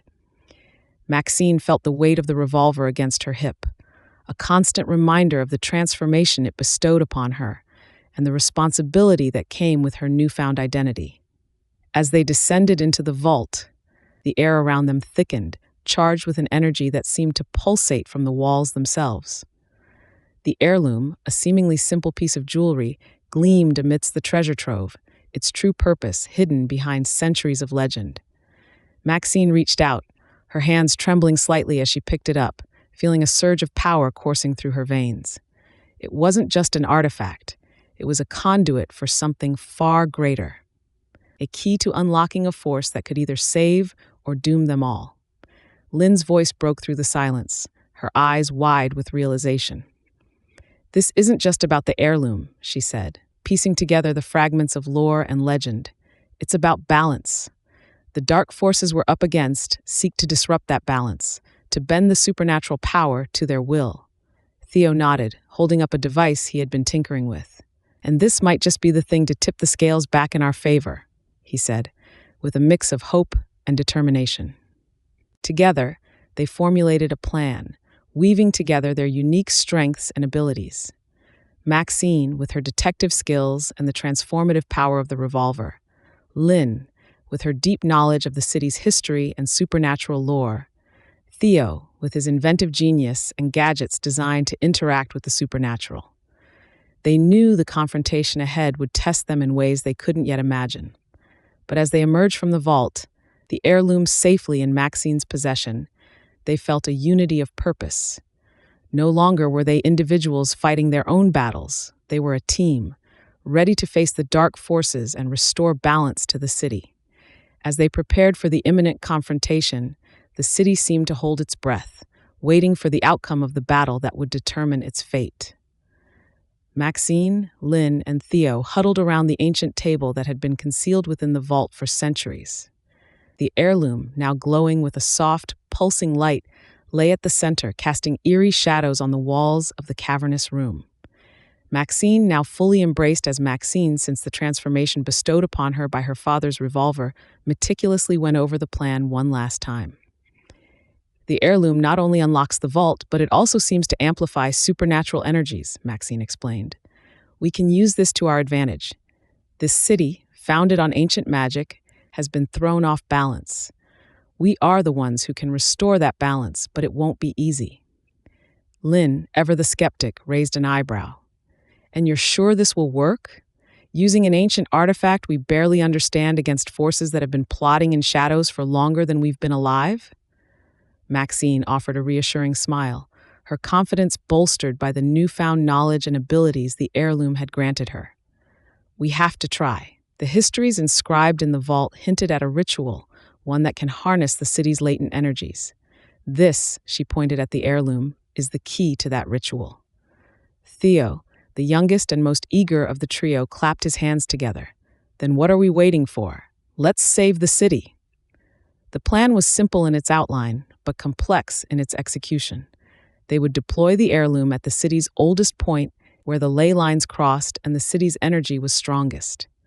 There, they would perform the ritual described in the ancient texts, using the artifact to draw out and rebalance the supernatural forces coursing beneath the city streets. As the trio made their way out of the vault, the weight of their mission pressed heavily on them. The streets were oddly silent, as if the city itself was aware of the impending showdown. Upon reaching the designated point, they found themselves standing in the shadow of the city's founding monument, a towering figure of the first mayor, his gaze perpetually fixed upon the horizon. Maxine took the heirloom in her hands, feeling its power thrum through her veins. Lynn and Theo stood by her side, ready to play their parts in the ritual. With a deep breath, Maxine began to recite the incantations, the ancient words feeling strangely familiar. The heirloom's glow intensified, illuminating the night as the powers of the city began to stir. Lynn and Theo joined in, their voices melding with Maxine's in a chorus of hope and determination. As the ritual reached its crescendo, the city seemed to respond. The ground beneath them vibrated with energy, the air shimmered with unseen forces, and for a moment the boundary between the natural and the supernatural appeared to blur. Then, as suddenly as it had begun, the energy receded, leaving the trio standing in silence. The city felt different. A sense of balance and peace had replaced the unsettling tension that had gripped it for so long. Maxine, Lynn, and Theo looked at each other, weary but elated. They had faced the darkness and emerged victorious. As dawn broke over the city, its first light found it a changed place, its future now bright with promise, thanks to the courage and determination of three unlikely heroes. Chapter 8, Betrayal. The trio's triumph was ethereal, drenched in dawn's amber glow, yet a palpable sense of unease hovered as they gathered in the modest confines of their makeshift sanctuary. Maxine paced back and forth, her mind a whirlwind of thoughts. The revolver, now resting quietly on a weathered table, seemed almost innocuous, its dark history and the recent turmoil it had birthed belying its current serene presence. "We did it," Lynn said, breaking the silence, a hint of disbelief in her voice. Her gaze flickered between Maxine and Theo, seeking confirmation in their eyes. "Yes, but at what cost?" Theo mused, his hands clasped together, eyes fixed on the revolver. "This isn't just about defeating Vanessa. It's about what comes next. The city, us, the heirloom." Maxine stopped pacing and leaned against the table, her eyes locked on the relic that had changed her life in ways she never could have imagined. This heirloom, it's not just a weapon. It's a key, a gateway to something far bigger than any of us realized. My father, he must have known its true power. Vanessa's vendetta was not merely personal, it was a battle for control over this power. The revelation hung heavily in the room, each of them contemplating the implications. The power of transformation, of shifting identity and perspective, was a formidable tool, one that could alter the very fabric of society if wielded unwisely. "We need to make a decision," Maxine said, her voice steady, commanding attention. "How do we use this heirloom? Do we keep it safe, hidden from the world, or do we use its power to make a difference?" Lynn and Theo exchanged a glance, understanding the weight of the decision before them. It was a crossroads, not just for them, but for the entire city. "We need to think about the future," Lynn finally spoke, her resolve clear. "This power, it's a responsibility. We should use it to protect those who can't protect themselves, to fight the darkness in this city, but carefully, ensuring it doesn't corrupt us." Theo nodded in agreement. "And we need to be vigilant. There will be others like Vanessa, others who seek to control or destroy what they cannot understand. We must stand ready, a shield against the storm." Maxine looked at her friends, a smile slowly forming on her lips. They were right. This was their chance to shape their destiny, to use the heirloom not as a weapon of vengeance, but as an instrument of justice. They had been given a rare opportunity, and they would rise to the challenge. As the light of dawn brightened, casting long shadows across the room, the trio stood together, united by a shared purpose. They had defeated one enemy, but their journey was far from over. The city needed them, and they were ready to answer its call, guardians of a legacy that held the power to change the world. Chapter 9, The Showdown. The golden hue of dawn crept through the blinds of Maxine's office, heralding a new day and the beginning of their ambitious mission. Lynn, with her unparalleled hacking abilities, was already at her computer, her fingers dancing across the keyboard like a maestro leading an orchestra. Theo, the muscle of the group, was checking his gear, ensuring everything was in perfect condition for what lay ahead. And Maxine, now fully embracing her role as the leader, was poring over maps of the city, a determined glint in her eye. "We have our work cut out for us," Maxine declared, her voice steady and resolute. "But we've got an edge. This heirloom," she patted the revolver holstered at her hip, "has more secrets for us to uncover. And I have a feeling it's going to make a huge difference." Lynn nodded, pulling up surveillance feeds on her screens, searching for patterns and potential threats. Theo, ever the silent guardian, simply nodded, his confidence in the team unwavering. Their first task was to establish a network of informants throughout the city, people who could feed them information about the underbelly of the urban landscape. The trio split up, each taking a different district, melding into the background to observe, listen, and recruit. As Maxine spoke to a contact in a dimly lit cafe, she realized the true power of the revolver wasn't just in its physical transformation, but in the confidence and strength it bestowed upon her. She could see the respect in her contact's eyes, a respect Maxine Pacheco had never commanded before. Over the weeks, the trio gathered intelligence on various threats, stopping crimes before they could happen and helping those in need. They became known as the Guardians of the Night, a mysterious force for good that few could explain but many were grateful for. One evening, as they convened in their headquarters, Lynn made a breakthrough. "I've decrypted a series of messages between local crime lords. They're planning something big, a power move that could destabilize the whole city." Maxine leaned over Lynn's shoulder, reviewing the data.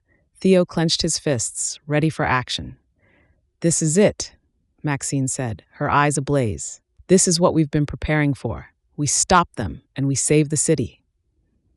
The trio nodded, a silent pact forming between them. They were no longer just individuals. They were a team, a family, tied together by a mission that was bigger than themselves. As they set out into the night, the revolver at Maxine's side seemed to glow faintly, a subtle reminder of the legacy they were upholding. The fight ahead would be their greatest challenge yet, but they were ready. For the city, for its people, and for the future they were determined to secure.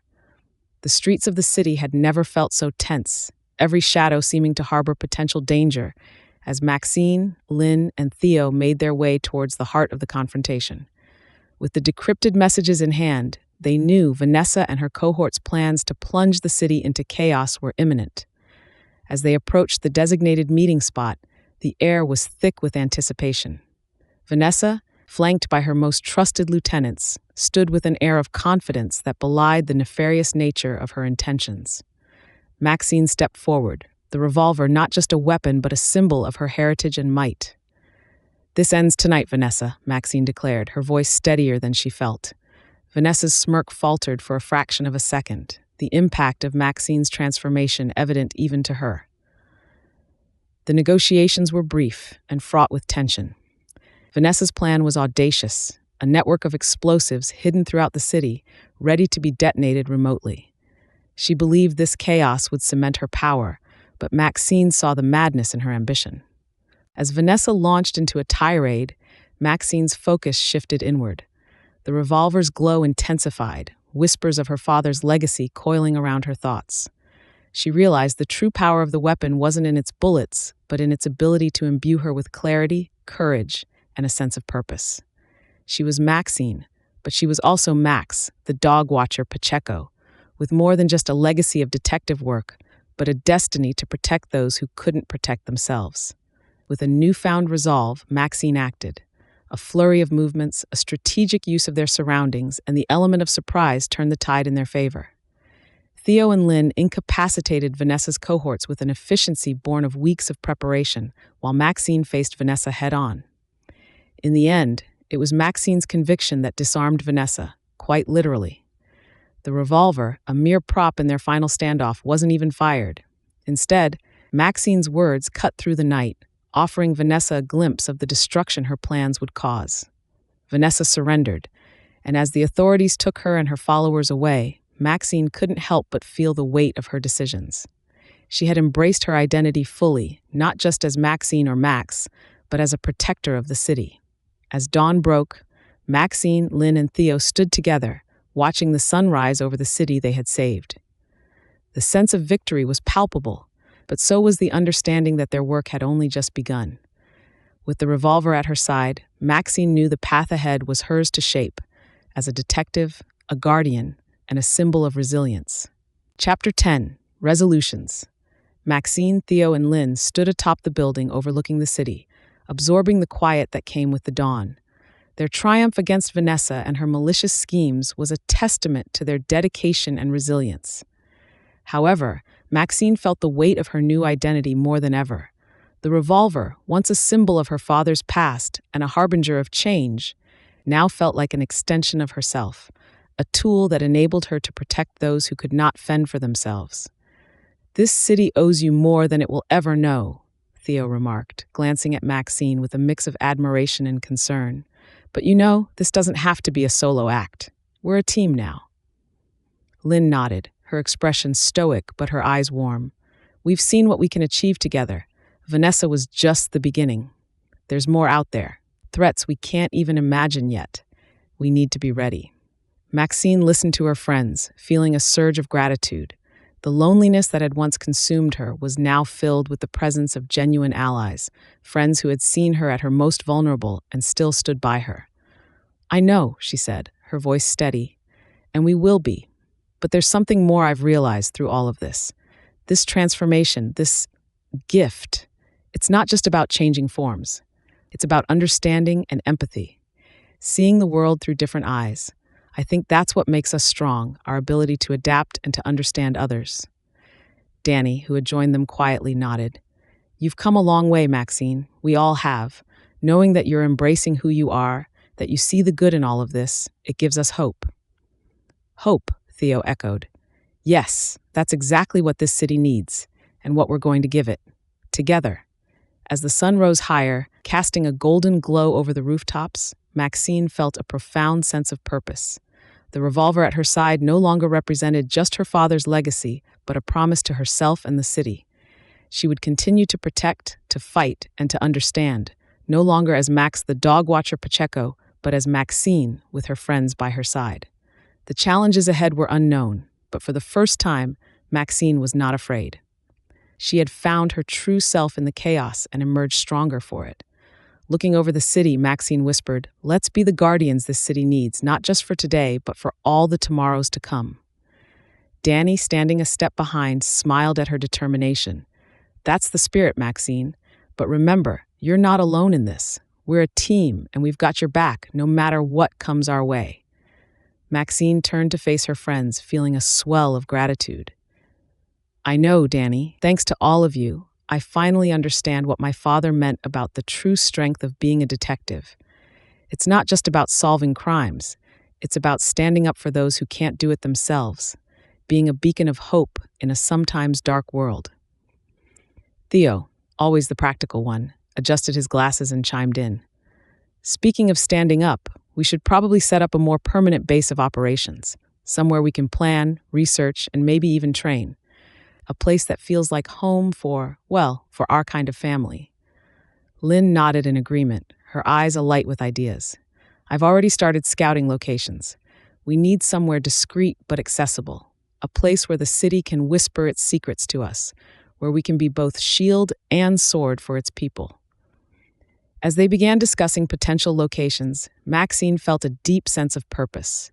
She knew that the road ahead would be fraught with peril, but with her newfound identity and her unwavering friends by her side, she felt invincible. Each challenge would only serve to strengthen their bond and their resolve. With a keen mind, a courageous heart, and an old revolver that had sparked her transformation, Maxine was ready to face whatever shadows lurked in the city's depths. As the sun began to set, casting a golden hue over the skyline, the group's conversation shifted from strategic planning to more personal matters. They shared stories of their pasts, their fears, and their hopes for the future. It was a bonding moment, one that cemented their commitment to each other and the cause. Maxine looked at her friends, her comrades, and smiled. "Together, we're not just defenders of this city. We're its heart and soul. And no matter what tomorrow brings, we'll face it head-on as a family." They stood together, watching the night take over, the city's lights flickering like stars against the darkening sky. In that moment, Maxine knew that no matter what came their way, they were ready. For they were more than just a team. They were guardians. Guardians of hope, justice, and the unwavering light against the creeping shadows. "To the future," Maxine declared, her voice steady with conviction. "To the future," they echoed, their voices merging into one determined chorus. Maxine's declaration felt like the crackling of a fire, igniting a shared passion amongst them. The office, once a simple room, now resonated with the spirit of commitment and determination. Maxine, still standing, let her gaze wander over her companions. Danny, whose loyalty had proven unbreakable, and the others, each with their own story of resilience. Danny, the gears in his mind ever turning, was the first to break the silence. We've got the will, the skills, and now, a leader who's not afraid to be herself.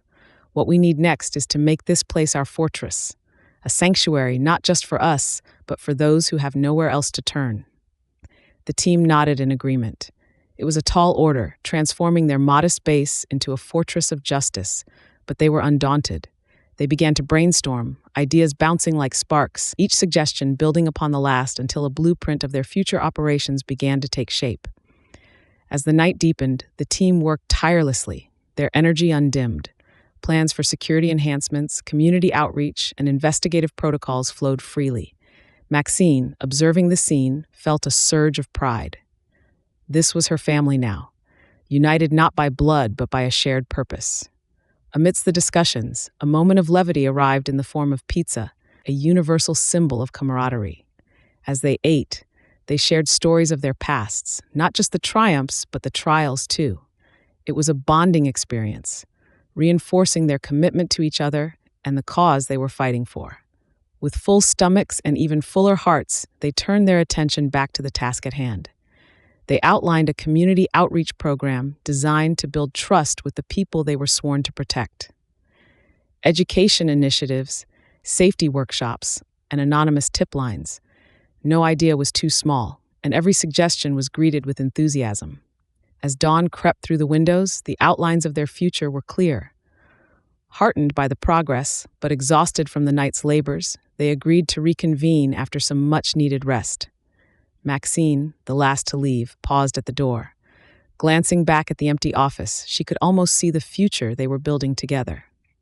It was a future filled with challenges, yes, but also with limitless potential. With a contented sigh, she turned off the lights and stepped out into the new day, ready for whatever came next.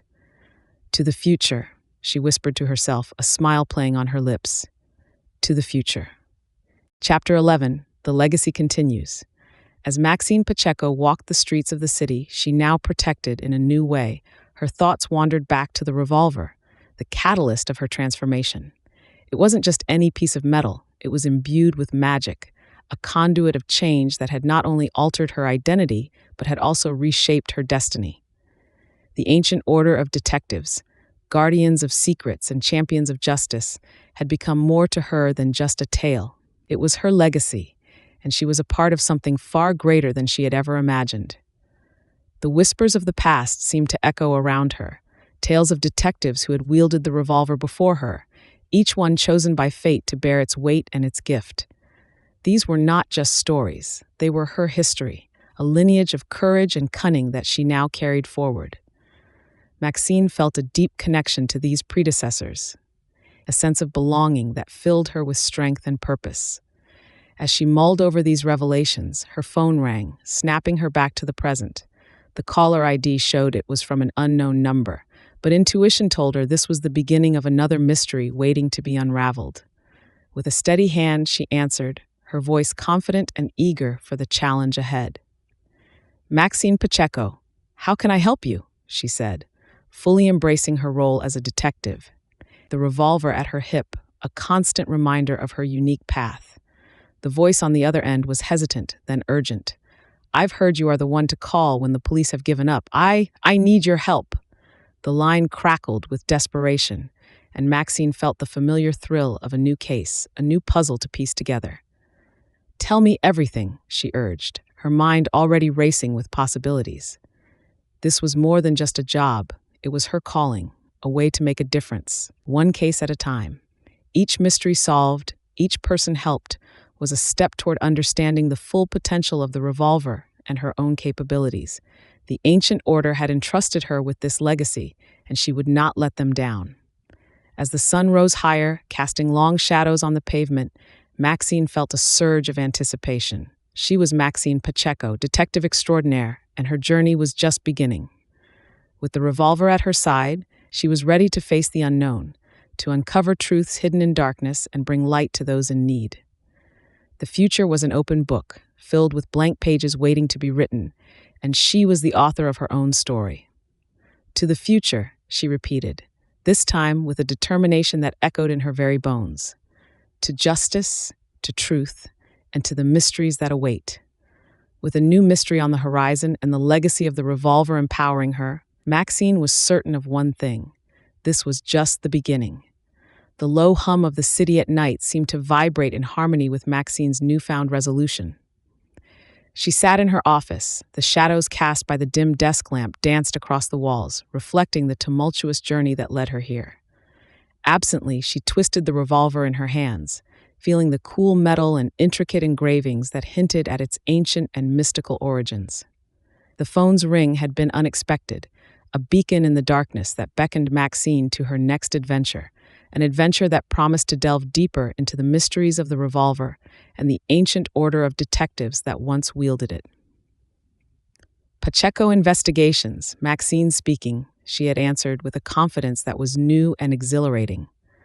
The voice on the other end was hesitant, yet urgent, speaking of shadows that whispered and secrets that threatened to unweave the very fabric of reality. It was the kind of case Maxine had dreamed of, one that would not only test her skills as a detective, but also her understanding of the revolver's power and her place within the continuum of its storied legacy. As Maxine prepared to meet her new client, her thoughts wandered to her transformation and the revolver's role in it.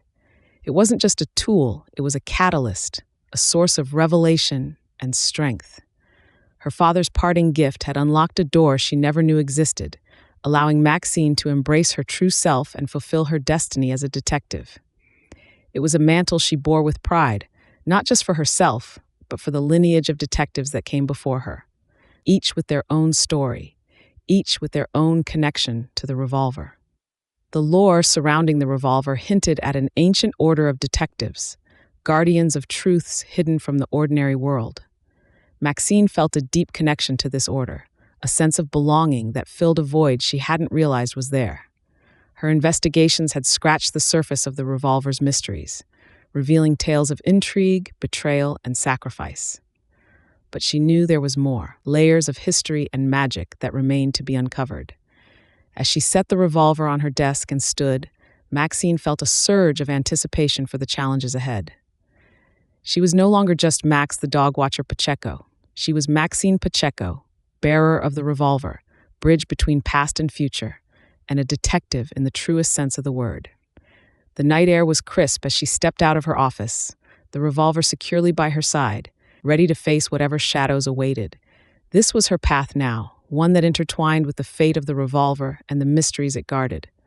To the next case, she whispered to the night, her voice steady and sure. To the next mystery. As she made her way through the dimly lit streets of the city, Maxine felt a sense of belonging she had never experienced before. She was no longer merely Max, the dog watcher Pacheco, but Maxine, a detective with a purpose, a connection to something much larger than herself. The revolver, now more than just a firearm, was a symbol of her transformation and her link to the ancient order of detectives, a lineage she was just beginning to understand. Reflecting on her journey, Maxine recognized the adversity she had faced, not as hurdles, but as steps leading her towards her true self. The challenges, the moments of doubt, and the transformation were all necessary parts of her becoming the detective she was meant to be. As she walked, her thoughts turned to the revolver and its lore. She had done some digging, uncovering whispers and legends about the ancient order, a group that operated in the shadows to protect the world from unseen threats. The specifics were still murky, but she was determined to unravel the mystery. As she arrived at her office, a figure stood waiting, a silhouette against the streetlights. Maxine could tell this was going to be no ordinary case. The client was an enigmatic woman, shrouded in a trench coat and fedora, a style reminiscent of detectives from old noir films. This woman claimed to have information about the ancient order and the true power of the revolver. According to her, Maxine was chosen not by chance, but because she was the latest in a lineage of detectives stretching back centuries, guardians of a balance that few were even aware existed. The information was staggering, overwhelming, yet exhilarating. Maxine felt a rush of excitement, a hunger for knowledge and adventure that she hadn't felt in years. The revolver was not just a tool for transformation, it was a key to unlocking a world of deep secrets and existential threats. As the mysterious woman departed, leaving behind more questions than answers, Maxine knew this was just the beginning. Her journey into the heart of the ancient order and the true nature of the revolver was underway. Sitting at her desk, Maxine laid the revolver down before her, its metal catching the light from the lamp. She realized now that this was not the end of her story, but the beginning. There were more mysteries to solve, more threats to thwart, and more of her own destiny to uncover. With excitement and determination, Maxine Pacheco made a vow to delve deeper into the lore of the revolver and the ancient order, to protect the innocent and to keep the shadows at bay. To the next mystery and whatever lies beyond, she thought, ready to face the future, revolver at her side. This has been The Stuff Dreams Are Made Of, written by Cincinius. Copyright 2024 by Cincinius. Production copyright 2024 by Cincinius.